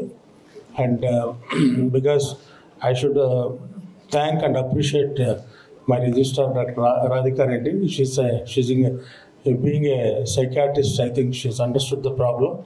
So by the time I joined, she was telling that first time we are starting, and ఇక్కడ సెలెక్ట్ అయిన ఎంఫిల్ సైకాలజీ విద్యార్థులకు, డిప్లొమా క్యాండిడేట్స్కు నాకు ప్రత్యేకంగా అభినందనలు తెలుపుతున్నాను. So I think the society has Satyakumar garu ఎక్స్టెన్సివ్గా చెప్పడం జరిగింది. ఆయన నాన్ మెడికల్ అయినా కూడా వాట్ ఈస్ సొసైటీలో రోల్ ఆఫ్ సైకియాట్రిస్ట్ చాలామంది మనం మామూలుగా తక్కువగా చూస్తుంటాం కానీ but they are very intelligent. After seeing Inla Ramsubade, we used to hear from the Karnal Medical College for the past 2 to 3 decades about this one, and we are really seeing, sir. I wish you all good luck, and also for his son and the program. Definitely, Meranatlo MA. This one also will definitely will appreciate. Will help from the university, sir. So with these few words, I once again thank the organizers, Indra Ramsubade garu and also son, and particularly Indra Senaredi garu అధ్వర్యంలో జరగడం చాలా సంతోషంగా ముగిస్తున్నాను. Thank you. Thank you sir. మేము అడిగిన వెంటనే సభాపూర్వకంగా ఆయన హామీ ఇచ్చారు. కాబట్టి తప్పకుండా మేము అడిగిన 2 కోరికలు, ఒకటి ఎంబీఏ అనే పేరు మారుతుంది క్లినికల్ సైకాలజీ, దానికి ఆయన ఆల్రెడీ హామీ ఇచ్చారు. మళ్ళీ వాళ్ళ ఆఫీస్ వాళ్ళు ఇది మన కోర్సు కాదు సార్ అని చెప్పకుండా, అలాగే ఈ క్రైటీరియా కూడా కొంత, ఎందుకంటే మిగతా యూనివర్సిటీస్ ఎలా చేస్తున్నాయి ఆ క్రైటీరియా అవన్నీ కూడా, అంటే నేను చెప్పినట్టుగా MSc psychology recognised by UGC అని అంటే చాలు, whether it is distance or regular, ఇలా 2 మేము తీసుకొస్తాము. దయచేసి దానికి ఇంకా టైం ఉంది, అప్పుడు వస్తాము. మీరు వీసీగా ఉండడం మా అదృష్టం, ఆయన వీసీగా ఉండడం, మా రిజిస్ట్రార్ గారు సైకియాట్రిస్ట్ కావడం, నిజంగా అన్నీ అలా కలిసి వచ్చాయి. అందుకే 20 ఏళ్ళ నుంచి ఏదో అన్నారే, అది టైం వచ్చినప్పుడు అన్నీ అలా అయిపోతాయని 20 ఏళ్ళ నుంచి ప్రయత్నించడానికి ఇప్పుడు ఈ సమయంలో హెల్త్ మినిస్టర్ గారు ఉండడము, రాధికారెడ్డి ఉండడము, మన వీసీ గారు ఉండడం, ఇవన్నీ కూడా మన గవర్నర్ గారు త్రిపుర నుంచి చూడండి, త్రిపుర ఎక్కడో బంగ్లాదేశ్ దగ్గర ఉంది, అక్కడి నుంచి విజయవాడకు ఈ కోర్సు ప్రారంభించడానికి కేవలం ఈ కోర్సు పైన, ఈ క్యాండిడేట్ల పైన వీళ్ళకు మంచి భవిష్యత్తు ఆశీర్వదించడానికి అందరూ వచ్చి వచ్చారు. ఇప్పుడు మన ముఖ్య అతిథి గారు మాట్లాడే ముందు నేను చెప్పిన మా ఫ్యాకల్టీ 4 ఉన్నారు, వాళ్ళందరినీ చాలా కష్టపడి తీసుకొచ్చాం. వాళ్ళకు మన గౌరవనీయ గవర్నర్ గారి ద్వారా ఒక చిన్న శాలువతో సత్కరించడం జరుగుతుంది. మొదటిగా ప్రొఫెసర్ భాస్కర్ నాయుడు గారు, ఆయన నేను నిమ్హాన్స్లో 48 సంవత్సరాల క్రితం ఎండీ చేసేటప్పుడు ఆయన అక్కడ ఎంఫిల్ చేశారు, ఆ టైంలో చేసి తర్వాత పిహెచ్డీ చేశారు. ఆయన తిరుపతికి చెందినవారు. ఆయన ఎర్రగడ్డ mental hospital, Vizag mental hospital, ST medical పనిచేసి ఇటీవల ఆయన రిటైర్ కావడం మాకు బ్లెస్సింగ్ అయింది. ఆయన గవర్నమెంట్ సర్వీస్ మేము తీసుకుంటాం కాదు, రిటైర్ అయిన తర్వాత మేము ఆయన తీసుకున్నాం. మాకు ఇప్పుడు ఆయన professor HOD, is MPhil and PhD, అంటే మన రాష్ట్రంలో అతి కొద్ది మంది పిహెచ్డీ క్లినికల్ సైకాలజీ ఆయన ఒక్కరే. దయచేసి భాస్కర్ నాయుడు గారిని రావాల్సింది కోరుతున్నాను. ఆయన ఆధ్వర్యంలో ఈ కోర్సు నిర్వహించబడుతుంది.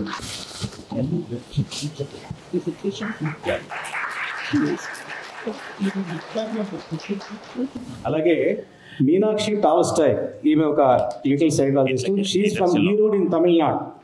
అక్కడ నుంచి ఆమె, అది నేను చెప్పానే మనకు లేరు కాబట్టి ఎక్కడి నుంచో మనం ఇంపోర్ట్ చేసుకోవాల్సి వస్తుంది. మీనాక్షి గారిని వచ్చి ఆమె కూడా మా రెగ్యులర్ ఫ్యాకల్టీ, వారిని గవర్నర్ గారి చేత సత్కారం అందుకోవాలని కోరుతున్నాం. మీనాక్షి టాల్స్టాయ్.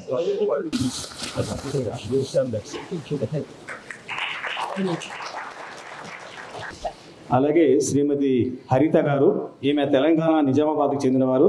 ఈమె కూడా క్వాలిఫై అయిన ఎంఫిల్ క్లినికల్స్, ఆమె మా ఫ్యాకల్టీగా ఉన్నారు. ఆమెను కూడా మన గవర్నమెంట్ గారి చేత చెప్తాను కోరుతున్నాం.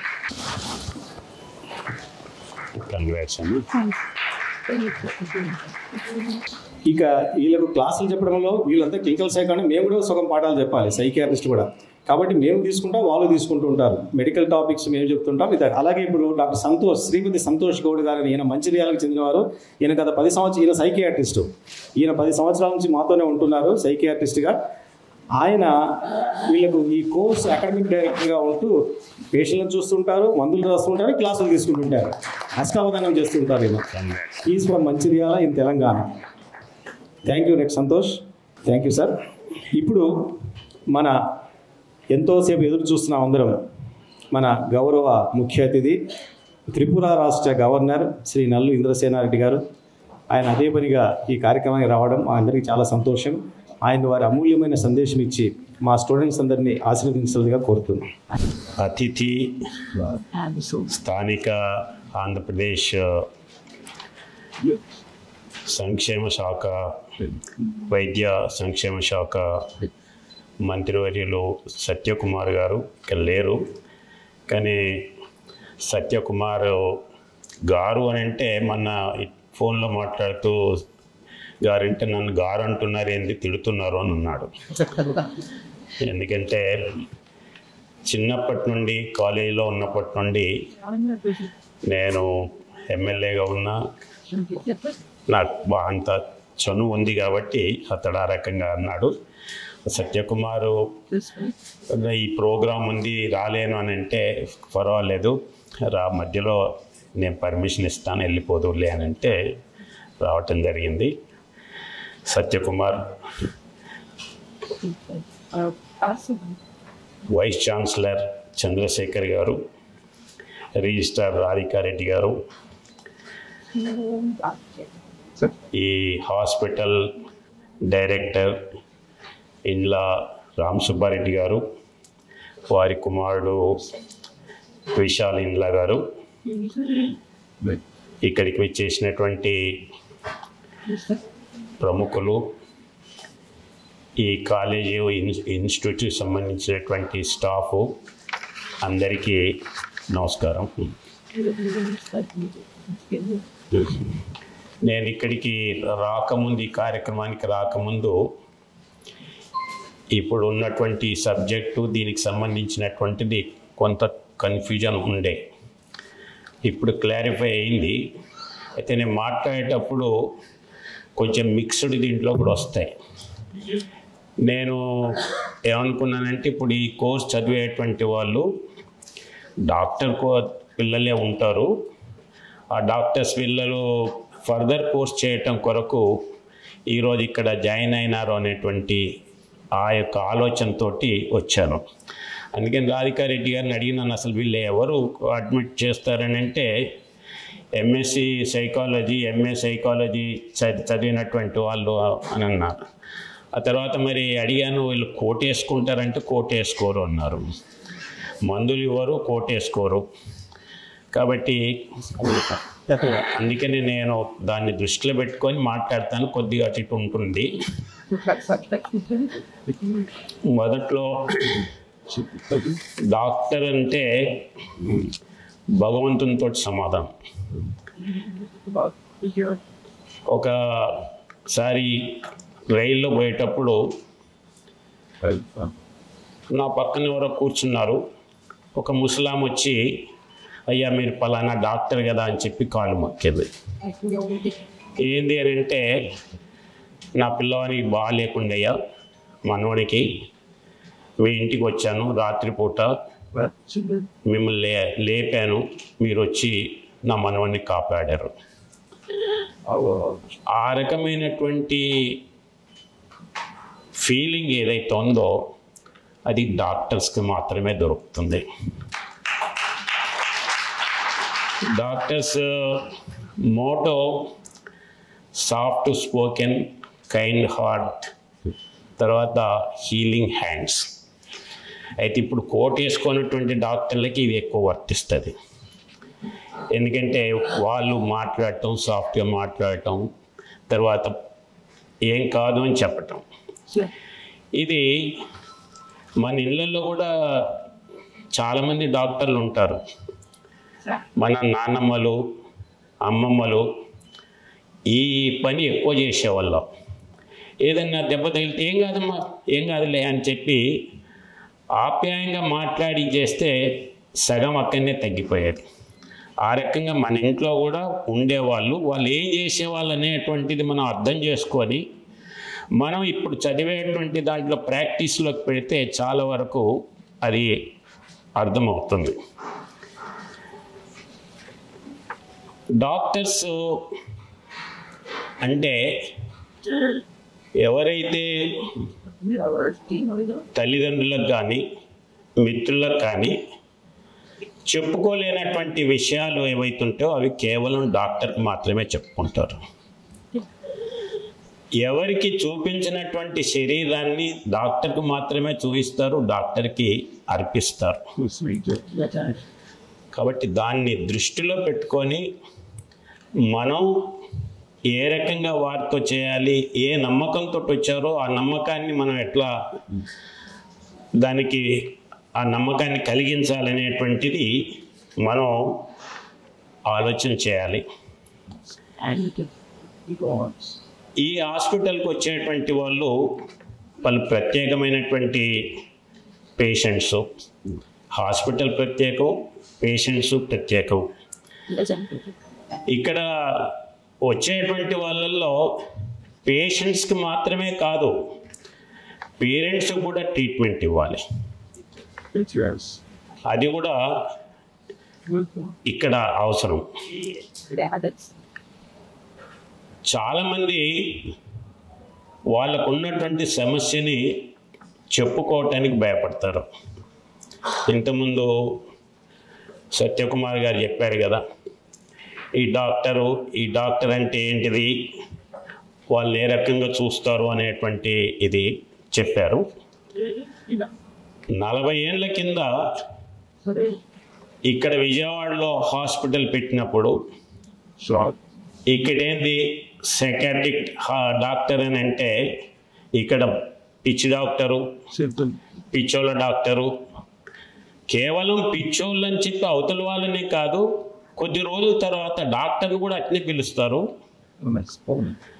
ఏ రకమైనటువంటి సిచ్యువేషన్ వస్తుంది అని అంటే ఆ డాక్టర్ ఇంటికి ఏదన్నా బంధువు దీంట్లో పోయి వచ్చినా, లేదన్నా అవసరం కొద్ది పోయి వచ్చినా ఈ డాక్టర్ దగ్గరికి ఎందుకు పోయినాడని అంటారు. కాబట్టి ఆ రకమైనటువంటి ఫీలింగ్ ఆ టైంలో ఆ రకంగా ఉన్నటువంటి సందర్భంలో కూడా డాక్టర్ రామ్ సుబ్బారెడ్డి గారు ధైర్యం చేసి ఇక్కడ ఈ యొక్క హాస్పిటల్ ఓపెన్ చేయటం ఏదైతుందో చాలా గొప్ప విషయం. ఈరోజు భారతదేశం ఒక మెడికల్ హబ్ లాగా తయారవుతుంది. ఈరోజు అమెరికా, సింగపూర్ ఇటువంటి డెవలప్డ్ కంట్రీస్ నుండి కూడా మన దగ్గరికి పేషెంట్స్ వస్తున్నారు.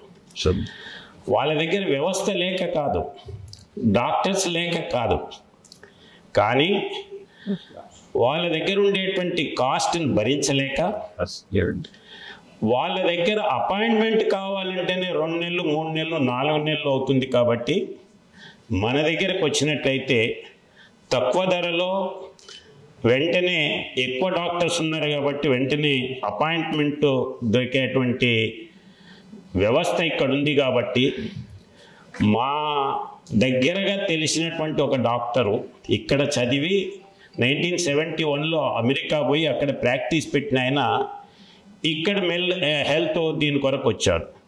ఏమన్నా నువ్వు వచ్చినావు ఇక్కడ అని అంటే, అక్కడ డెంటల్ డాక్టర్ చాలా కాస్ట్లీరా, అందుకనే ఇక్కడ వచ్చినాను, రానుబోను కిరాయిలు కూడా కలుపుకున్నా ఇంతకంటే కాస్ట్లీ అవుతుంది అని అన్నారు. అదే రకమైనటువంటి పరిస్థితి సింగపూర్ నుండి వస్తున్నారు. మిగతా గల్ఫ్ కంట్రీస్ నుండి ఇక్కడ నుండి వచ్చేటువంటి వాళ్ళైతే మనకు తెలుసు. కాబట్టి దాన్ని మనం అవకాశంగా తీసుకొని healthy India by Viksit Bharat 2047 అనేటువంటి మోటివ్తో ముందుకెళ్ళాలని చెప్పి నేను ఈ సందర్భంగా ఆశిస్తున్నాను. మెంటల్ హెల్త్, మెంటల్ ఇల్నెస్, దీనికి సంబంధించినటువంటి దాంట్లో ఇంతకుముందు ఆరోగ్య మంత్రి కూడా చెప్పారు, జనరిక్ ప్రాబ్లమ్స్తో వచ్చేటువంటివి కొన్ని ఉంటాయి. దాంట్లో నాకు 1-2 కుటుంబాలు తెలుసు. దాంట్లో 3-4 సూసైడ్ చేసుకుని చనిపోయినారు. కేవలం ఒకరు కాదు, తండ్రి టైంలో, కొడుకుల టైంలో, పిల్లల టైంలో. కాబట్టి ఆ రకమైనటువంటి జనరిక్ సమస్యలు ఏంటిది అనేటువంటిది ఆ రకమైనటువంటి కొన్ని ఉంటే, కొన్ని పేరెంట్స్ ద్వారా వచ్చేటివి ఉన్నాయి, కొన్ని పేరెంట్స్ ప్రాబ్లమ్స్ ద్వారా వచ్చేటువంటి ఉంటాయి. ఉదాహరణకి పిల్లలు ఉన్నారు, చదవటం లేదు, వినటం లేదు, తినటం లేదు. ఇది పేరెంట్స్ ప్రాబ్లం, పిల్లల ప్రాబ్లం కాదు. కానీ వాళ్ళకున్నటువంటి ప్రాబ్లం, నా పిల్లవాడు బాగా చదవటం లేదని చెప్పి మా ఊరికి సంబంధించినటువంటి ఒక అతడు ఆ పిల్లవాడిని తీసుకెళ్ళి ట్రీట్మెంట్ ఇప్పించాడు. ఏం ట్రీట్మెంట్? ఎలక్ట్రిక్ షాక్ ట్రీట్మెంట్ ఇచ్చారు. అల్టిమేట్లీ ఆ పిల్లవాడు మ్యాడ్ అయిపోయినాడు. తర్వాత పెరిగాడు 40 సంవత్సరాల వరకు, పెళ్లి చేసుకోలేదు, ఎప్పుడు పేరెంట్స్ పక్కన ఉండవలసి వచ్చేది. ఆ తర్వాత పోయి ఎక్కడో కాటు కలిసిపోయి ఇల్లు దొరక్క చనిపోయినాడు.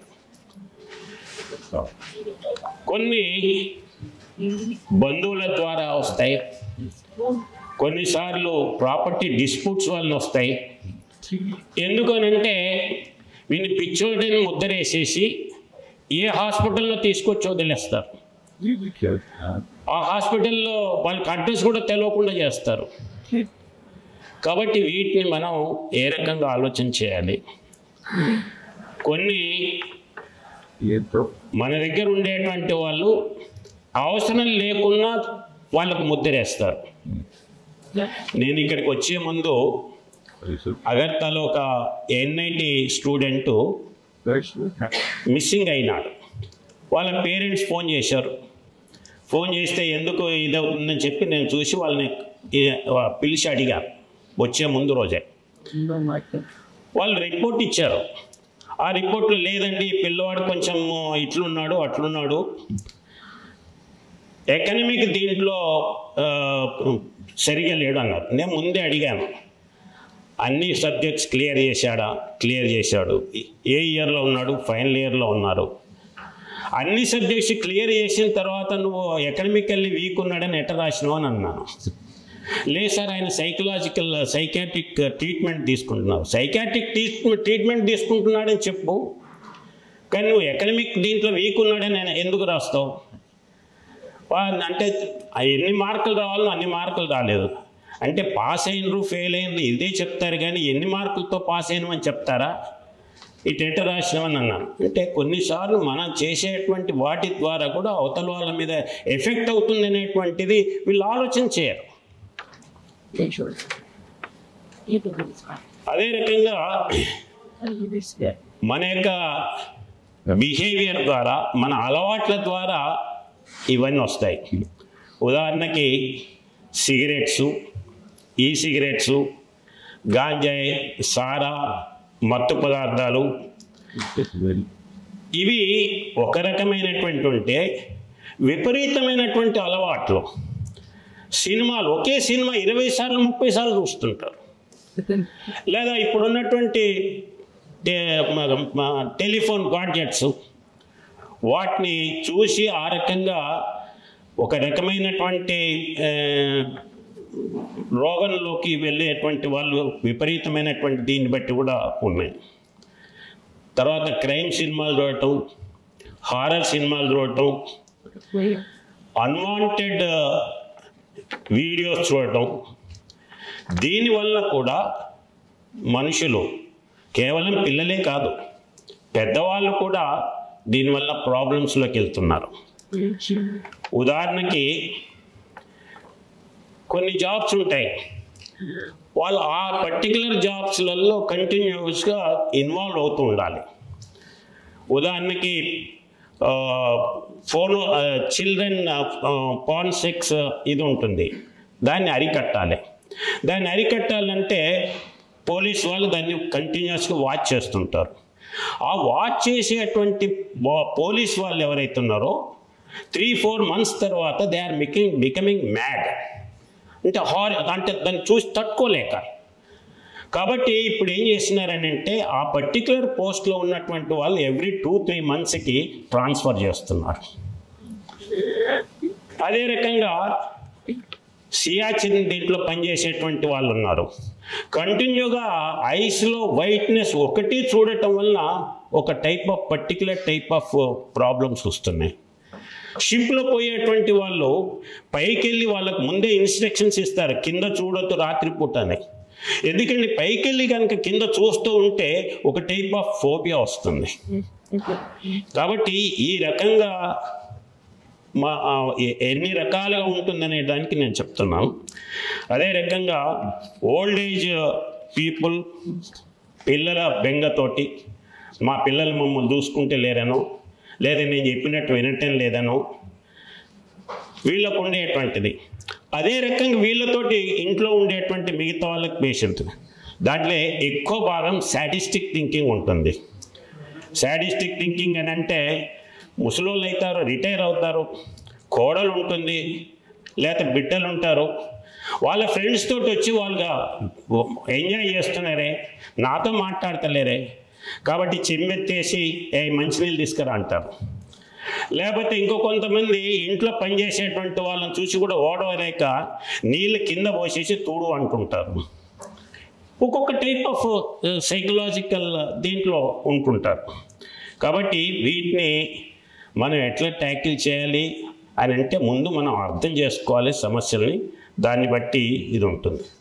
రెండోది, ఇంతకుముందు మాట్లాడేటప్పుడు ఈ సబ్జెక్ట్ని మార్చాలి అని అన్నప్పుడు ఫస్ట్ ఇది కొత్త సబ్జెక్ట్ కాబట్టి దీనికి కావాల్సినటువంటి కరికులం ఏదైతుందో దాన్ని మనము ప్రిపేర్ చేయటంలో ప్రముఖ పాత్ర ఉంటుంది. దానికి సంబంధించినటువంటి దాంట్లో ఇప్పుడు పేషెంట్స్ దగ్గరికి ఎవరి దగ్గరికి అయితే పోతారో ఆ పేషెంట్స్ యొక్క హిస్టరీ ఏదైతుందో ఆ హిస్టరీని ఫస్ట్ డే నోట్ చేయటం కాదు, ఎవ్రీడే కనుక మీరు నోట్ చేసుకుంటూ పోయినట్లయితే ఆ తర్వాత మీకు అర్థమైంది. ఎందుకంటే ఇవాళ ఏం చెప్పారు, ఇవాళ ఏం మాట్లాడినారు, రేపేం మాట్లాడినారు అనేది మనం మర్చిపోతాం. ఈ పేషెంట్ చెప్పాడో పక్క పేషెంట్ చెప్పాడో కూడా మనం మర్చిపోతుంటాం.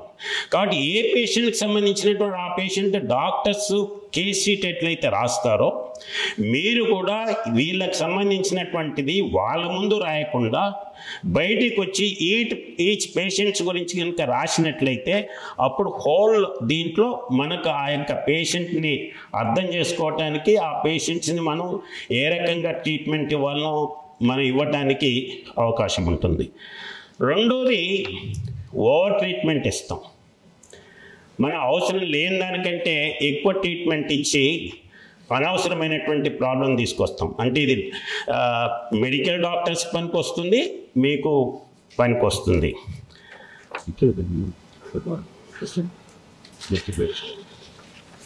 తర్వాత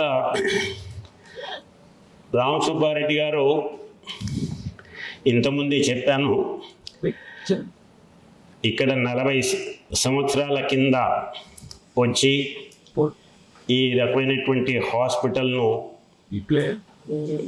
పెట్టడమే కాకుండా వాటిని ముందుకు తీసుకెళ్లేటువంటి కార్యక్రమంలో ఈరోజు ప్రత్యేకమైనటువంటి సైకాట్రిస్ట్ని క్లినికల్ సైకాట్రిస్ట్ ఈ యొక్క కార్యక్రమం ఏదైతే తీసుకున్నారో నేను వారితో మాట్లాడేటప్పుడు ఇప్పుడే అడుగుతున్నాను.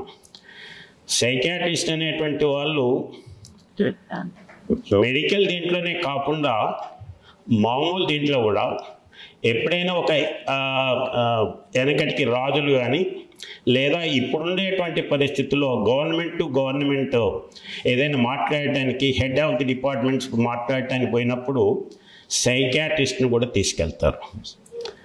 సైకాట్రిస్ట్ని ఎందుకు తీసుకెళ్తారంటే అవతల వాడి యొక్క బిహేవియర్ ఏంది, అవతల వాళ్ళు ఏం మాట్లాడుతున్నారు, కాబట్టి దాన్ని ఈ యొక్క సైకాట్రిస్ట్ మాత్రమే అర్థం చేసుకోగలుగుతారు.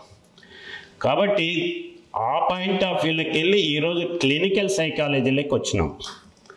కాబట్టి ముందు దాన్ని అర్థం చేసుకుంటే దాన్ని బట్టి ఇక్కడ క్లినికల్ దీంట్లో ఏ రకంగా చెప్పాలి ఏంటిది అనేటువంటి దీంట్లో ఉంటుంది.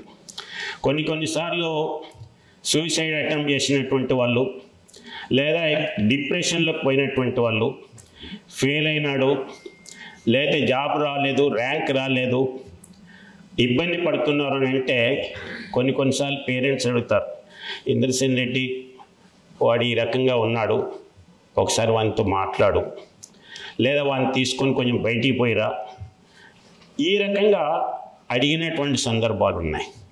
కాబట్టి మనం దాన్ని అర్థం చేసుకొని ముందుకు పోవాలి. ఈ రకమైనటువంటి వాటిని స్టడీ చేయాలని చెప్పి నేను ఈ సందర్భంగా మనం చేస్తున్నాను.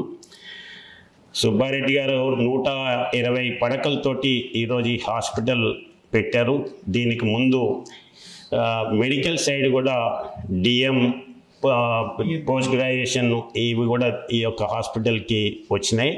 కాబట్టి వారు పీజీ కోర్సెస్ ఇవన్నీ ఇస్తున్నారు. తర్వాత ఇతర విద్యార్థులకు కూడా మంచి ట్రైనింగ్ ఇచ్చి ఈ రాష్ట్రంలోనే కాకుండా రాబోయేటువంటి రోజులలో ఇటువంటి ఇన్స్టిట్యూట్స్కి ఫర్దర్గా డెవలప్ చేసేటువంటి వీటిని వారు ఏదైతే ఆశిస్తున్నారో ఆ దిశలో మీరు పోతారని చెప్పి తీసుకెళ్తారని చెప్పి ఆశిస్తున్నాము.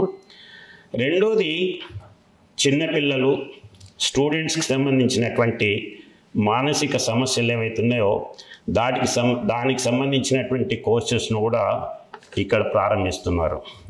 కాబట్టి చిన్నపిల్లల సైకాలజీ కోర్స్ అంటే ఇంకా కష్టం. ఈ పిల్లలకే కాదు, ఇంతకుముందు చెప్పినట్టు పిల్లల యొక్క తల్లిదండ్రులకు కూడా ట్రీట్మెంట్ ఇవ్వాల్సి ఉంటుంది. ఒక చిన్న ఉదాహరణ చెప్తాను. సింగపూర్లో ఒక స్కూల్లో, మన దగ్గర లేరు కానీ అక్కడ చాలా వరకు ఇన్స్టిట్యూషన్స్లలో ఇప్పుడు ఇక్కడ కూడా కొన్ని స్కూల్స్లలో సైకాట్రిస్ట్ని పెడుతున్నారు. ఆ సైకాట్రిస్ట్ ఏంటంటే ముందు పిల్లల్ని ఎవరు సైకలాజికల్ ప్రాబ్లం ఉన్నారో వాళ్ళని ఐడెంటిఫై చేయాలి. ఐడెంటిఫై చేసిన తర్వాత వాళ్ళు ఈ సైకలాజికల్ ప్రాబ్లం ఉన్నారనే సంగతి మిగతా పిల్లలకు చెప్పకూడదు. అదే టైంలో ఆ సైకలాజికల్ పిల్ల ప్రాబ్లం ఉన్నప్పుడు వాళ్ళ ఇల్లు, వాళ్ళ మదర్, వాళ్ళ బ్యాక్గ్రౌండ్ ఇదంతా కూడా టీచ్ చేయవలసి ఉంటుంది. అయితే వాళ్ళ మదర్ వచ్చి ఒక అమ్మాయి విషయంలో రెగ్యులర్గా కంప్లైంట్ చేసేది, ఈ అమ్మాయి వినదు. రెండో విషయం, చిన్నపిల్లల కాడికి వచ్చేటప్పటికి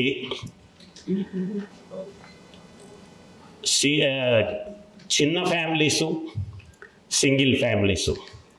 ఇంతకుముందు పెద్ద ఫ్యామిలీస్ ఉన్నప్పుడు నేను ఇంతకుముందు చెప్పినట్టుగా అమ్మమ్మలు, నాయనమ్మలు వాళ్ళు ఉండేది కాబట్టి వాళ్ళు సరి చేసుకునేది. కాబట్టి ఇప్పుడు ఏంటంటే ఒకడే పిల్లవాడు, వాడి ఆడుకుంటానికి ఇంకెవరు దొరకరు. ఈ పేరెంట్స్ ఏమో వాళ్ళతో టైం ఇవ్వరు, బయటికి పోనివ్వరు. కాబట్టి ఏం చేయాలి?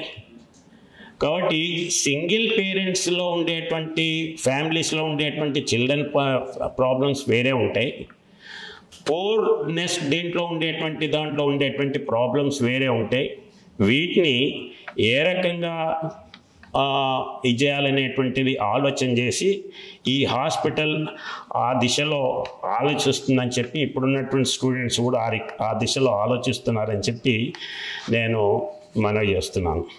ఇదే కాకుండా ఈ మానసికమైనటువంటి ఆరోగ్యం, ప్రవర్తన, వ్యక్తిత్వం, ఎమోషనల్ ఇష్యూస్ ఇవన్నీ కూడా ఆలోచన చేయాలి. మానసిక రుగ్మతలకు పరిష్కారం కొరకు ఇవన్నీ కూడా ఉపయోగపడతాయి. అదే రకంగా ఈ సైకాట్రిక్ పేషెంట్స్గా ఉన్నటువంటి వాళ్ళని ట్రీట్ చేసి నార్మలైజేషన్ దీంట్లోకి వచ్చిన తర్వాత వాళ్ళు మీకు లైఫ్ లాంగ్ రుణపడి ఉంటారు. లైఫ్ లాంగ్ ఎక్కడ కలిసినా కానీ మిమ్మల్ని ఒక గౌరవప్రదమైనటువంటి దీంట్లో చూస్తారు. కాబట్టి మీరు ఆ పేషెంట్స్కి ఇచ్చేటువంటి ట్రీట్మెంటు, వారితో గడిపేటువంటి సమయం, ఇదంతా ఆ దృష్టిలో ఆలోచన చేయాలని చెప్పి ఈ సందర్భంగా మనవి చేస్తూ, సైకాట్రిక్ పేషెంట్స్కి వాళ్ళ బాడీ, వాళ్ళ యొక్క మనస్సు రెండింటినీ సమన్వయం చేయటం మీద ఆలోచన చేయాలి. అయితే ఇవన్నీ చేసేటప్పుడు రాబోయేటువంటి ఇది అయిపోయిన తర్వాత ప్రాక్టీస్ చేసేటప్పుడు కూడా కొన్ని సమస్యలు కూడా వస్తాయి. పర్టికులర్గా లీగల్ ఇష్యూస్ కూడా వస్తాయి.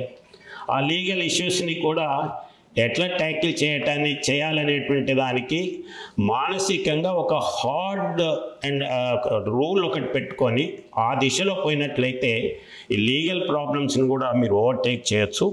ఒకటి, డైలీ హిస్టరీ ఏదైతుందో దాన్ని నోట్ చేసుకోవటం, రికార్డ్ చేయటం. రెండోది, దాన్ని మనం సీక్రెసీ దీంట్లో మనం ఇది చేయాలి, వేరే వాళ్ళకు చెప్పకూడదు. వాళ్ళ పేరెంట్స్ అయినా సరే చెప్పడానికి వీల్లేదు. కాబట్టి మనం వీళ్ళు దీనికి వచ్చారో, డ్రగ్ అడిక్ట్ కింద వచ్చాడా, లేకపోతే ఇంకా వేరే దీంట్లో ప్రాబ్లమ్స్ వచ్చారా, ఇతనికి ఏం ప్రాబ్లం ఉన్నాయనేటువంటి పర్సనల్ మెడికల్ హిస్టరీ ఏదైతుందో ఎట్ ఎనీ కాస్ట్ వేరే వాళ్ళకి ఇవ్వకుండా డాక్యుమెంటేషన్ మాత్రం కంపల్సరీ చేయాలి. అప్పుడు ఈ లీగల్ ప్రాబ్లం లేకుండా ఉంటుంది. అదర్వైజ్ మళ్ళీ మీరు కోర్టుకు పోయి సాక్ష్యం ఇవ్వవలసినటువంటి పరిస్థితి వస్తుంది. సాక్ష్యం ఇచ్చినా కానీ డాక్యుమెంటెడ్ దీంట్లో ఉన్నట్లయితే మనం దాన్ని బయటపడవచ్చు.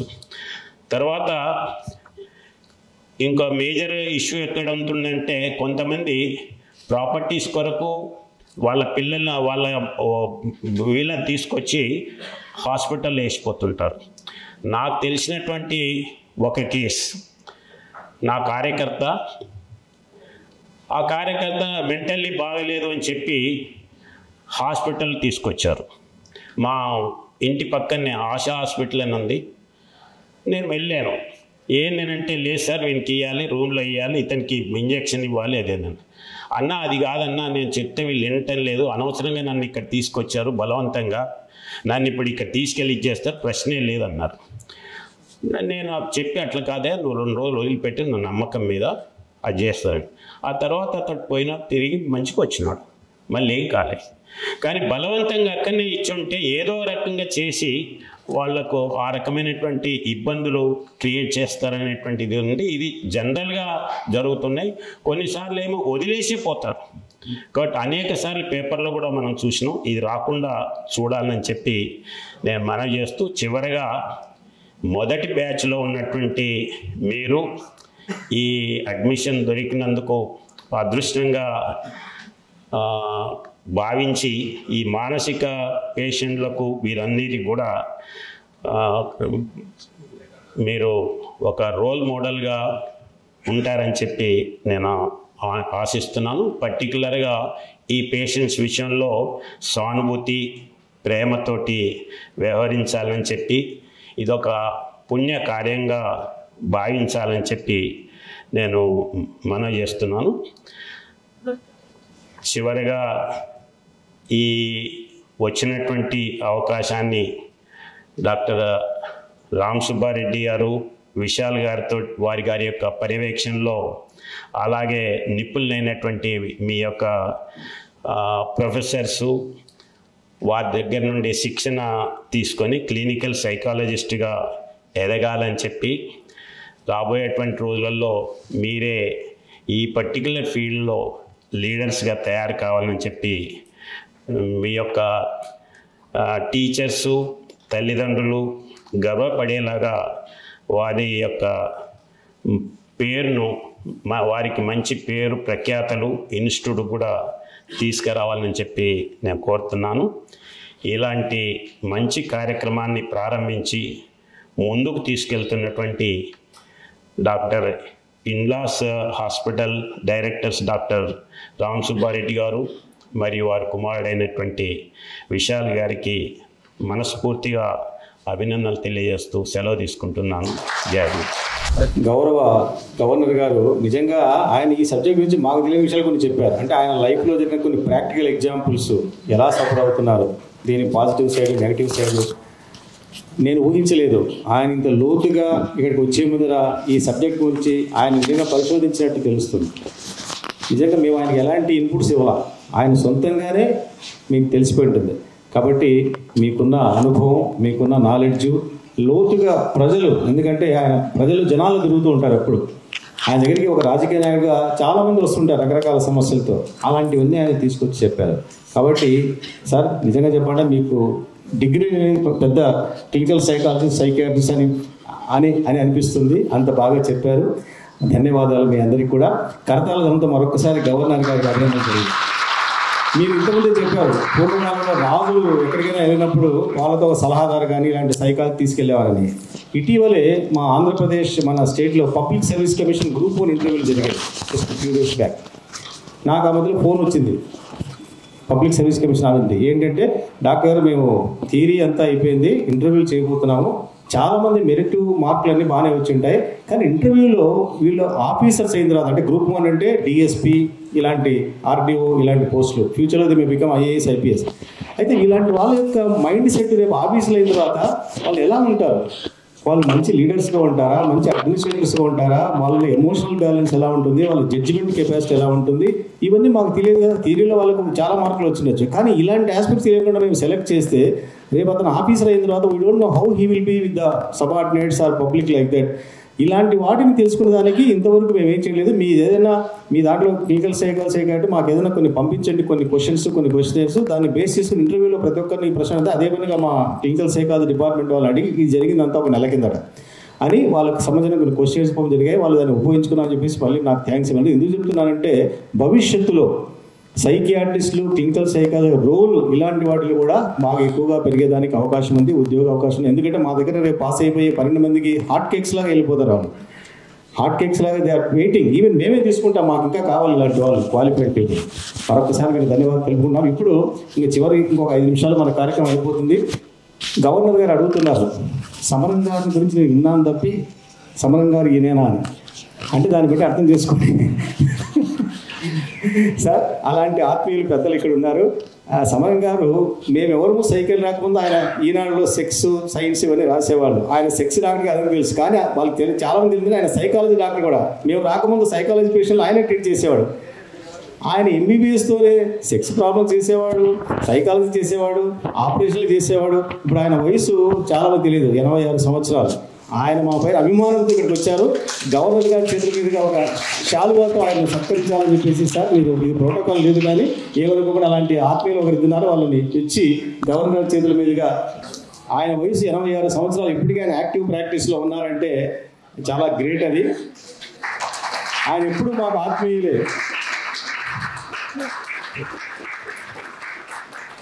నేను విజయవాడకు వచ్చిన 43 సంవత్సరాల నుంచి డే 1 నుంచి కూడా నిజంగా నేను చెప్పాను, ప్రొద్దుటూరు నుంచి ఇక్కడికి వస్తే నాకు ఎవరు ఇక్కడ తెలియదు, ఫ్రెండ్స్ కానీ రిలేస్ లేరు. ఆ రోజు నుంచి ఈ రోజు వరకు నాకు ఒక మోరల్ సపోర్ట్గా ప్రతిదానికి మంచి చెడుగా ఆయన సలహాలు ఇవ్వడము, ధైర్యం చెప్పడము, ఒక మెడికల్ ప్రొఫెషనల్ కూడా ఇస్తూ వచ్చారు. ఆయన సమరం గారు మాకు చాలా సంతోషం. నా ప్రాణ స్నేహితుడు డాక్టర్ ఇంద్ల రామసుబ్బారెడ్డి గారు, ఆయన ఈరోజు మరొక గొప్ప అడ్వెంచర్ చేశారు. MPhil clinical psychology and PDCP courses ప్రారంభం, దానికి త్రిపుర నుంచి గవర్నర్ గారు రావడం, అలాగే మన హెల్త్ మినిస్టర్ గారు రావడం, మరి వీసీ గారు రిజిస్టర్ గారు రావడం చాలా సంతోషమైన విషయం. ఆయన ఏది చేసినా సక్సెస్. రామసుబ్బారెడ్డి గారు ఈ ప్రాక్టీస్ పెట్టడానికి విజయవాడ వచ్చినప్పుడు నా దగ్గరికి వచ్చారు. అంతవరకు నేనే చూశాను సైకాట్రీ కేసులు కూడా. గుంటూరులో శంకర్రావు ఉండేవారు, ఆయన చెప్తుండేవారు, మా డాక్టర్ గుంటూరు పెద్ద హాస్పిటల్లో పిచ్చి డాక్టర్ ఏదంటే ఉంటారు, శంకర్రావు పెద్ద డాక్టర్లో పిచ్చి డాక్టర్. కానీ అలాంటి పరిస్థితుల్లో రామసుబ్బారెడ్డి ప్రాక్టీస్ పెట్టి సైకాట్రీ గురించి అవేర్నెస్ తీసుకొచ్చి ఈరోజు సైకాట్రీకి ఒక గొప్ప విలువ తీసుకొచ్చే గౌరవం తీసుకొచ్చారు. That is only due Ramasubba Reddy గారి మాట చెప్పవచ్చు. ఆయన ఒక డాక్టర్గానే కాదు, ఒక రైటర్గా, ఇంకా చెప్పాలి ఒక కళాకారుడు కూడా. ఆయన కళాకారుడు అండి.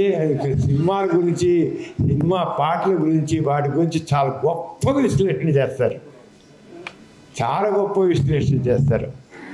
అలాంటి రామసుబ్బారెడ్డి గారు ఈ కార్యక్రమం చేపట్టడం సంతోషమైన విషయం. అంటే అలాగే త్రిపుర నుంచి గవర్నర్ గారు రావడం అంటే రామసుబ్బారెడ్డి గారు ఎంత ప్రేమ అభిమానం ఉందో అర్థమైపోతుంది. వారు నాకు ఇప్పుడు సన్మానం చేసి దాన్ని ఊహించేది. నేను లేటుగా వచ్చాను సార్, నేను క్షమించేసి ఉదయం హాస్పిటల్కి వెళ్ళి బయటపడ్డ కష్టమైపోయింది. కేసెస్ ఏవో హాస్పిటల్ మన పేషెంట్స్ తప్పదు కదా, మీరే చెప్పారు కదా, డాక్టర్స్ అలాగా ఉండే తప్పదు, తప్పించుకుని బయటపడ్డా కష్టం. లేకపోతే నేను ముందే వచ్చిండేవాడు, అరగంట లేటుగా వచ్చాను. సత్యకుమార్ యాదవ్ గారు అయితే ఈశ్వర్కి మాకు చాలా ఈజీగా చెప్పదలుచుకున్నాను. ఆయనకి డాక్టరేట్ లేదు, కానీ డాక్టర్లకు సంబంధించిన విషయాలకు కూడా సత్యకుమార్ యాదవ్ గారికి కాంట్రిబ్యూట్ కల్పిస్తుంది. ఆయనకి మీరు ఏం మాట యూనివర్సిటీ కాన్వర్సేషన్ కూడా ఆయన డాక్టరేట్ ఇప్పించాలని కోరుతున్నాను సార్ సత్యకుమార్ యాదవ్ గారి. ఇది ఆప్షన్స్. నేను మాత్రం ఎంత నాలెడ్జ్ అండి సత్యకుమార్ యాదవ్ గారు. ఆయన అనర్గళంగా ఎంత అనర్గళంగా మాట్లాడారు. ఆయన గ్రేట్ పర్సనాలిటీ. మన హెల్త్ మినిస్టర్ గారు నా దేశంలో ఏ హెల్త్ మినిస్టర్ గారు ఎవరు ఇంతలే నాలెడ్జ్, అంత గొప్ప నాలెడ్జ్ పర్సన్ అయినా ఆయనకి మాత్రం డాక్టరేట్ మాత్రం మీరు ఇవ్వాల్సినగా నేను మా యూనివర్సిటీ నుంచి నేను కోరుతున్నాను. ఆయనకి సత్యకుమార్ యాదవ్ గారికి అధ్యత రామసుబ్బారెడ్డి గారు ఈ కార్యక్రమం చేసి విజయవంతం కావాలని కోరుకుంటూ నేను చదువు జై thank you sir for your affection. Doctor CL Venkatrao గారు ఉన్నారు. ఆయన కర్నూలులో నాకు జూనియర్. ఆయన గ్యాస్ట్రో సర్జన్, కానీ ఆయన రాజకీయ నాయకుడు అయిపోయాడు. ఆయన మాకు మంచి ఆత్మీయుడు, మంచి చెడు అన్ని సహకరిస్తుంటారు. ఆయన కూడా మన గవర్నర్ గారి ద్వారా చిన్న శాలువతో సత్కరించవలసిందిగా కోరుతూ ఉన్నారు. ఆయన ఇప్పుడు బీజేపీలో ఉన్నారు యాక్టివ్గా. ఆయన ఆపరేషన్లు మానేసి రాజకీయ ఆపరేషన్లు చేస్తున్నారు ఇప్పుడు. ఆయన కూడా మా కర్నూలు స్టూడెంటే, అది మా గర్వకారణం. సరే, ఇంకొకరు ఇక్కడ మనోబంధు అని ఒక సంస్థను స్థాపించారు ఇటీవల 3 సంవత్సరాల కిందట. రామకృష్ణరాజు గారు భీమవరం. అంటే వీధుల్లో తిరిగే మానసిక మనం చూస్తూ ఉంటాం, గడ్డాలు పెంచుకొని మానసిక పేపర్లు ఆకులు అలుములు తింటూ తిరుగుతూ ఉంటారు, ఎవరు పట్టించుకోరు. అలాంటి వారి కోసమని ఒక సంస్థను స్థాపించి, ఒక ఎన్జిఓను, దానికి భీమవరం నుంచి రామకృష్ణరాజు గారు అని ఆయన స్థాపించారు. నేను కూడా దాంట్లో ఒక ట్రస్టీగా ఉన్నాను. ఆయన కూడా ఇక్కడికి వచ్చారు. ఇది చాలా సేవ, ఎవరు చేయని, గవర్నమెంట్ కూడా చేయని విషయం ఆయన చేస్తున్నారు. ఆయనకు కూడా మన గవర్నర్ గారి ద్వారా చిన్న ఆంధ్రప్రదేశ్లో ఇంతవరకు ఇలాంటి సర్వీస్ లేదు. అలాంటిది ఆయన సొంతంగా భుజాల మీద వేసుకొని ఆ సేవ చేసి, దానికి సైకియాట్రిస్ట్గా కన్సల్టెంట్గా నేను ఉన్నాను. ఇవన్నీ కూడా ఒక సోషల్ అప్లికేషన్ లాగా చేస్తూ ఉన్నాను. Thank you. ఇక చివరిగా సత్యకుమార్ గారు చాలాసార్లు చెప్పారు ఒంటేరు శ్రీనివాసరెడ్డి అని చెప్పేసి. ఆయన మా ప్రొద్దుటూరు వాసి. నాకు మినిస్టర్ గారికి మధ్య వారధిలాగా ఉంటారు శ్రీనివాసరెడ్డి గారు. ఈయన కూడా మొదటి నుంచి బీజేపీలో ఉన్నారు. ఆయన కూడా వచ్చి ప్లీజ్ కమ్. ఎందుకంటే నాకు మినిస్టర్ గారు తెలిసిన పని అంటే ఆయన అడుగుతారు. ఇంతకుముందు చెప్పారు సత్యకుమార్ ఆయన పేరు గురించి. ఆయన మా ప్రొద్దుటూరు వాసి, నాకు చాలా ఆత్మీయుడు. ఆయన కూడా అదే పనిగా ప్రొద్దుటూరు నుంచి ఇప్పుడు ఈ కార్యక్రమం కోసం వచ్చారు. Thank you. ఈరోజు మెమెంటోగా ఒక వీణ ఇస్తున్నాం. ఇది చాలా symbolic.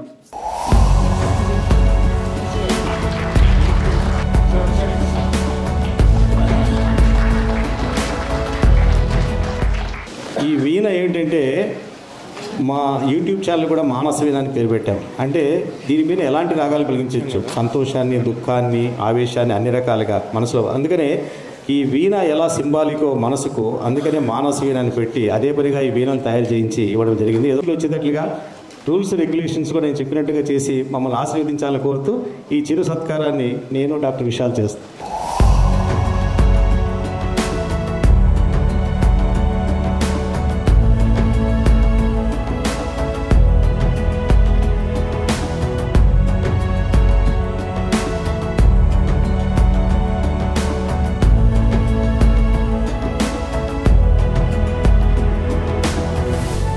Message and vote of thanks by doctor Vishal. ముఖ్య అతిథిగా మా ఆహ్వానం మేరకు విచ్చేసిన his excellency governor of the state of Tripura Shri Nallu Indrasimha Reddy గారు ఇక్కడ ఉండడం మాకెంతో ఆనందదాయకం. సారు ఎప్పుడైతే ఇది మా నాన్నగారు ఆయనకు చెప్పారో, ఇలాంటి కోర్స్ మొదటిసారి తెలుగు రాష్ట్రాల్లో స్టార్ట్ అవుతుంది, ఆంధ్రాలో స్టార్ట్ అవుతుందంటే నేను తప్పకుండా వస్తాను, ఈ కోర్స్లో ఉండి నేను ఆ కోర్సులో జాయిన్ అయిన పిల్లలందరినీ దీవిస్తాను అని అన్నారు. మాకు చాలా ఆనందదాయకమైన విషయము. ఎక్కడైనా కానీ మీరు చూడండి, కాన్వొకేషన్లో పెద్ద గెస్ట్ వస్తారు, ఇండక్షన్ అనేది ఎక్కడ ఈవెంట్ లాగా చేయడం అనేది ఎక్కడ జరగదు. కానీ ఫస్ట్ టైం ఈ పిల్లల అదృష్టం, మా అదృష్టం, మా డైరెక్టర్ డాక్టర్ ఐఆర్ఎస్ గారు 20 yearsగా పడిన కష్టమేమో ఆ భగవంతుడి ఆశీస్సుల వల్ల ఇవాళ ఒక ఇండక్షన్ ప్రోగ్రామ్కి ఇంత పెద్ద గెస్టు త్రిపుర లాంటి రాష్ట్రం నుంచి ఇంత దూరం వచ్చి మా మధ్య ఉండడం అనేది మాకు నిజంగా చాలా సంతోషదాయకం. మరొకసారి కరతాళ ధ్వనులతో మన గవర్నర్ గారికి ధన్యవాదాలు తెలుపుకుందాం. అట్లాగే వారు వస్తున్నప్పుడు మాకు భయం ఏంటంటే, గవర్నర్ గారితో ప్రోగ్రామ్ అంటే ప్రోటోకాల్ అనేది చాలా ఇంపార్టెంట్. సో ప్రోటోకాల్లో ఎక్కడ చిన్న పొరపాటు జరిగినా కానీ అది కరెక్ట్ కాదని లాస్ట్ వారం నుంచి కూడా వారి ఓఎస్డి గారితో, వారి టీంతో డాక్టర్ ఐఆర్ఎస్ గారి సంప్రదింపులు జరుపుతూ ఎట్లా చేయాలి ఏంటని ఒక స్టేజ్ వచ్చిన తర్వాత ఇంకా వాళ్ళు ఒకటే చెప్పారు, అయ్యా మీరు చేయగలిగినట్టుగా చేయండి, ఏం పర్వాలేదు, చిన్న చిన్న ఏమన్నా ఉంటే ఇబ్బంది ఏం లేదని. సో ఈ ప్రోగ్రాంలో గవర్నర్ గారు ఏమన్నా చిన్న చిన్న పొరపాట్లు మాకు తెలుసో తెలియకో జరిగి ఉంటే మాత్రం ప్రోటోకాల్లో మమ్మల్ని మన్నించవలసిందిగా గవర్నర్ గారిని, ఓఎస్డి వాళ్ళని, వాళ్ళ టీంని కోరుకుంటున్నాను. అట్లాగే హెల్త్ మినిస్టర్ గారు ఆయన నాలెడ్జు, ఈ గ్రిప్ సబ్జెక్ట్ మీద చాలా అమోఘం. ఈ 20 yearsగా ఈ కోర్స్ కోసం ఎంతో ఫైట్ చేస్తున్నప్పటికీ ఇప్పుడు ఆయన హయాంలో చరిత్రలో నిలిచిపోయే విధంగా ఈ కోర్సు మాకు శాంక్షన్ అవ్వడం అనేది మాకు చాలా అదృష్టము. ఆయన ఎప్పుడైనా కానీ ఫాదర్ వారిని కలిసినప్పుడు ఓకే మీకు ఎలాంటి పర్మిషన్స్ కావాలి, ఎట్లా చేస్తే బాగుంటుందని ఎప్పటికప్పుడు గైడెన్స్ ఇవ్వడము, ఫస్ట్ ఈ న్యూస్ మాకు బ్రేక్ చేయడము, అట్లాగే ట్విట్టర్లో పెట్టడము మాకెంతో సంతోషకరము. భవిష్యత్తులో కూడా వారి సహాయ సహకారాలు ఉంటాయని కోరుకుంటున్నాము. అట్లాగే మన మధ్య లేరు కానీ one of the guest and very important persons ఈ మొత్తం ప్రాసెస్లో special chief secretary medical and health Krishnababu గారు. వారిని మా ఫాదర్ ఎన్నిసార్లు డిస్టర్బ్ చేస్తుంటారో మెసేజ్లు పెట్టి, ఇది ఇట్లా ఉంది, ఇక్కడ ఆగిపోతుంది, అక్కడ ఆగిపోతుందని. వారు ఎటువంటి చిరాకు లేకుండా ఆయన ఈ కోర్సు మాకు అందే విధంగా కావాల్సిన పర్మిషన్స్ అన్నీ ఎప్పటికప్పుడు గ్రాంట్ చేయించేట్టు ఎంతో సహాయం చేశారు. అట్లాగే మన వీసీ గారు చంద్రశేఖర్ గారు, వారికి ఆల్రెడీ నాన్నగారు కొన్ని విషయాల గురించి వారికి మనవించారు. వారి హయాంలో ఇది రావడం ఎంతో మంచిది. అట్లాగే భవిష్యత్తులో ఈ చిన్న చిన్న అమెండ్మెంట్స్ ఏవైతే ఉన్నాయో వారి సహాయ సహకారాలతో ఈ కోర్సులో అవి చేయడం ఈజీగా ఉంటుందని మేము భావిస్తున్నాము. Thank you sir for coming. అట్లాగే ఇంకా Radhika Reddy garu, she is the registrar, first women registrar of the country. So please give her a big hand for that. And she is a psychiatrist, దానికి పోను. సో మాకు బోనస్ అది. ఆ madam రిజిస్ట్రార్గా ఉండడం వల్ల it became so much easier for us to connect all the dots. లేకపోతే అంత ఈజీగా ఉండేది కాదు ఈ ప్రాసెస్. ఇంకోటి ఏంటంటే ఇంతకుముందు మేము వెస్ట్ బెంగాల్ నుంచి, కేరళ నుంచి మా క్లినికల్ సైకాలజిస్ట్ని హైర్ చేసేవాళ్ళం మా హాస్పిటల్లో వర్క్ చేయడానికి. మాకేమో వర్క్ లోడ్ చాలా ఎక్కువ. కాకపోతే అక్కడ నుంచి వచ్చిన క్యాండిడేట్స్ ఎవరికి మన భాష రాదు. భాష నేర్చుకోవడానికి 3-4 నెలలు పట్టేది. పేషెంట్స్ కూడా చాలా ఇన్కన్వీనియంట్గా ఫీల్ అయ్యేవాళ్ళు. మీకు తెలుసు కదా, ఒక హిందీ వాళ్ళు తెలుగు మాట్లాడితే ఎట్లా ఉంటుందో. పేషెంట్స్ అంత ఈజీగా సెన్సిటివ్ ఇష్యూస్ కదా, అంత కంఫర్టబుల్గా ఫీల్ అయ్యేవాళ్ళు కాదు. సో ఎప్పటి నుంచో ట్రై చేస్తున్న ఈ కోర్స్కి ఇవాళ వీరందరి సహాయ సహకారంతో ఇది రావడం అనేది we're very very happy and glad.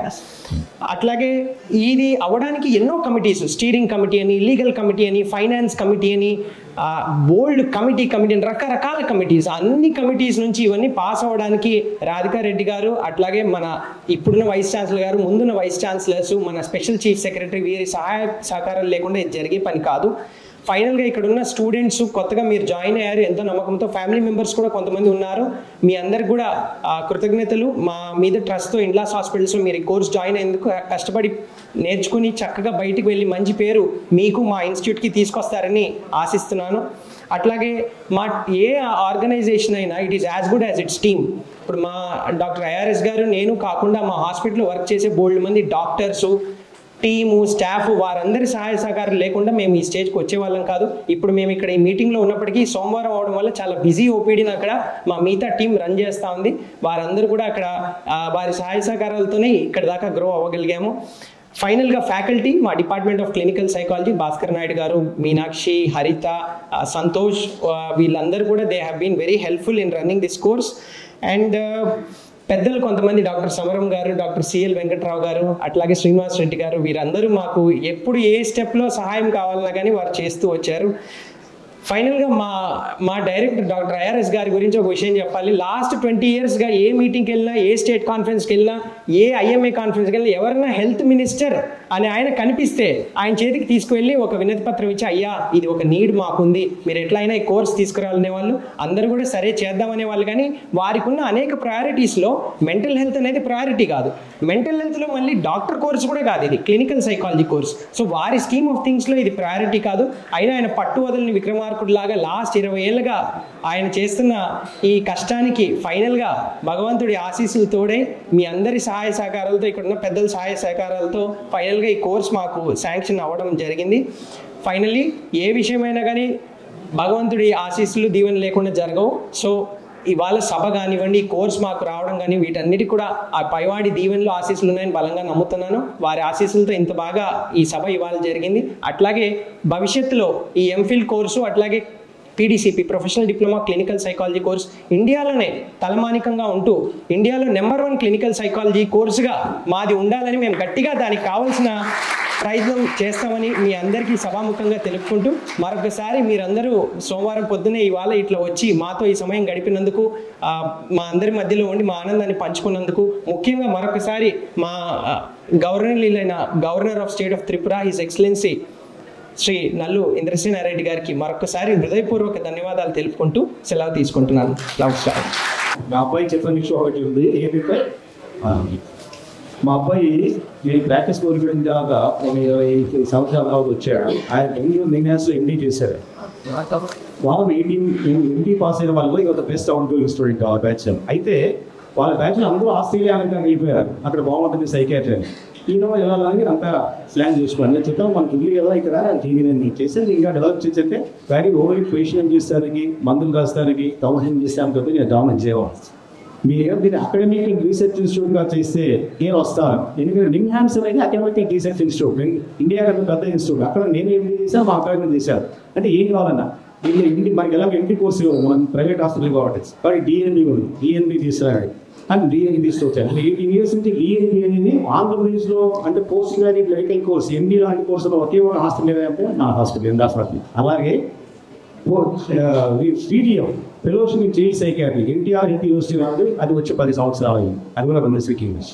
ఇవి కాకుండా ఇప్పుడు కొత్తగా వచ్చిన 2 కోర్సులు అంటే మిగతా వాళ్ళు ఏమో ప్రాక్టీస్కే పరిమితం అవుతారు. పేషెంట్లు మందులు అంతే.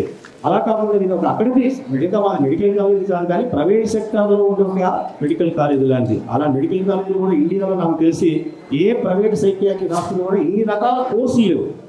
అలాంటిది నిజంగా ఆంధ్రప్రదేశ్లో విజయవాడలో ఉండొచ్చు. ఇవన్నీ కూడా మా అదృష్టంగా భావిస్తూ మీరందరికీ మీరందరూ సహకరించారు.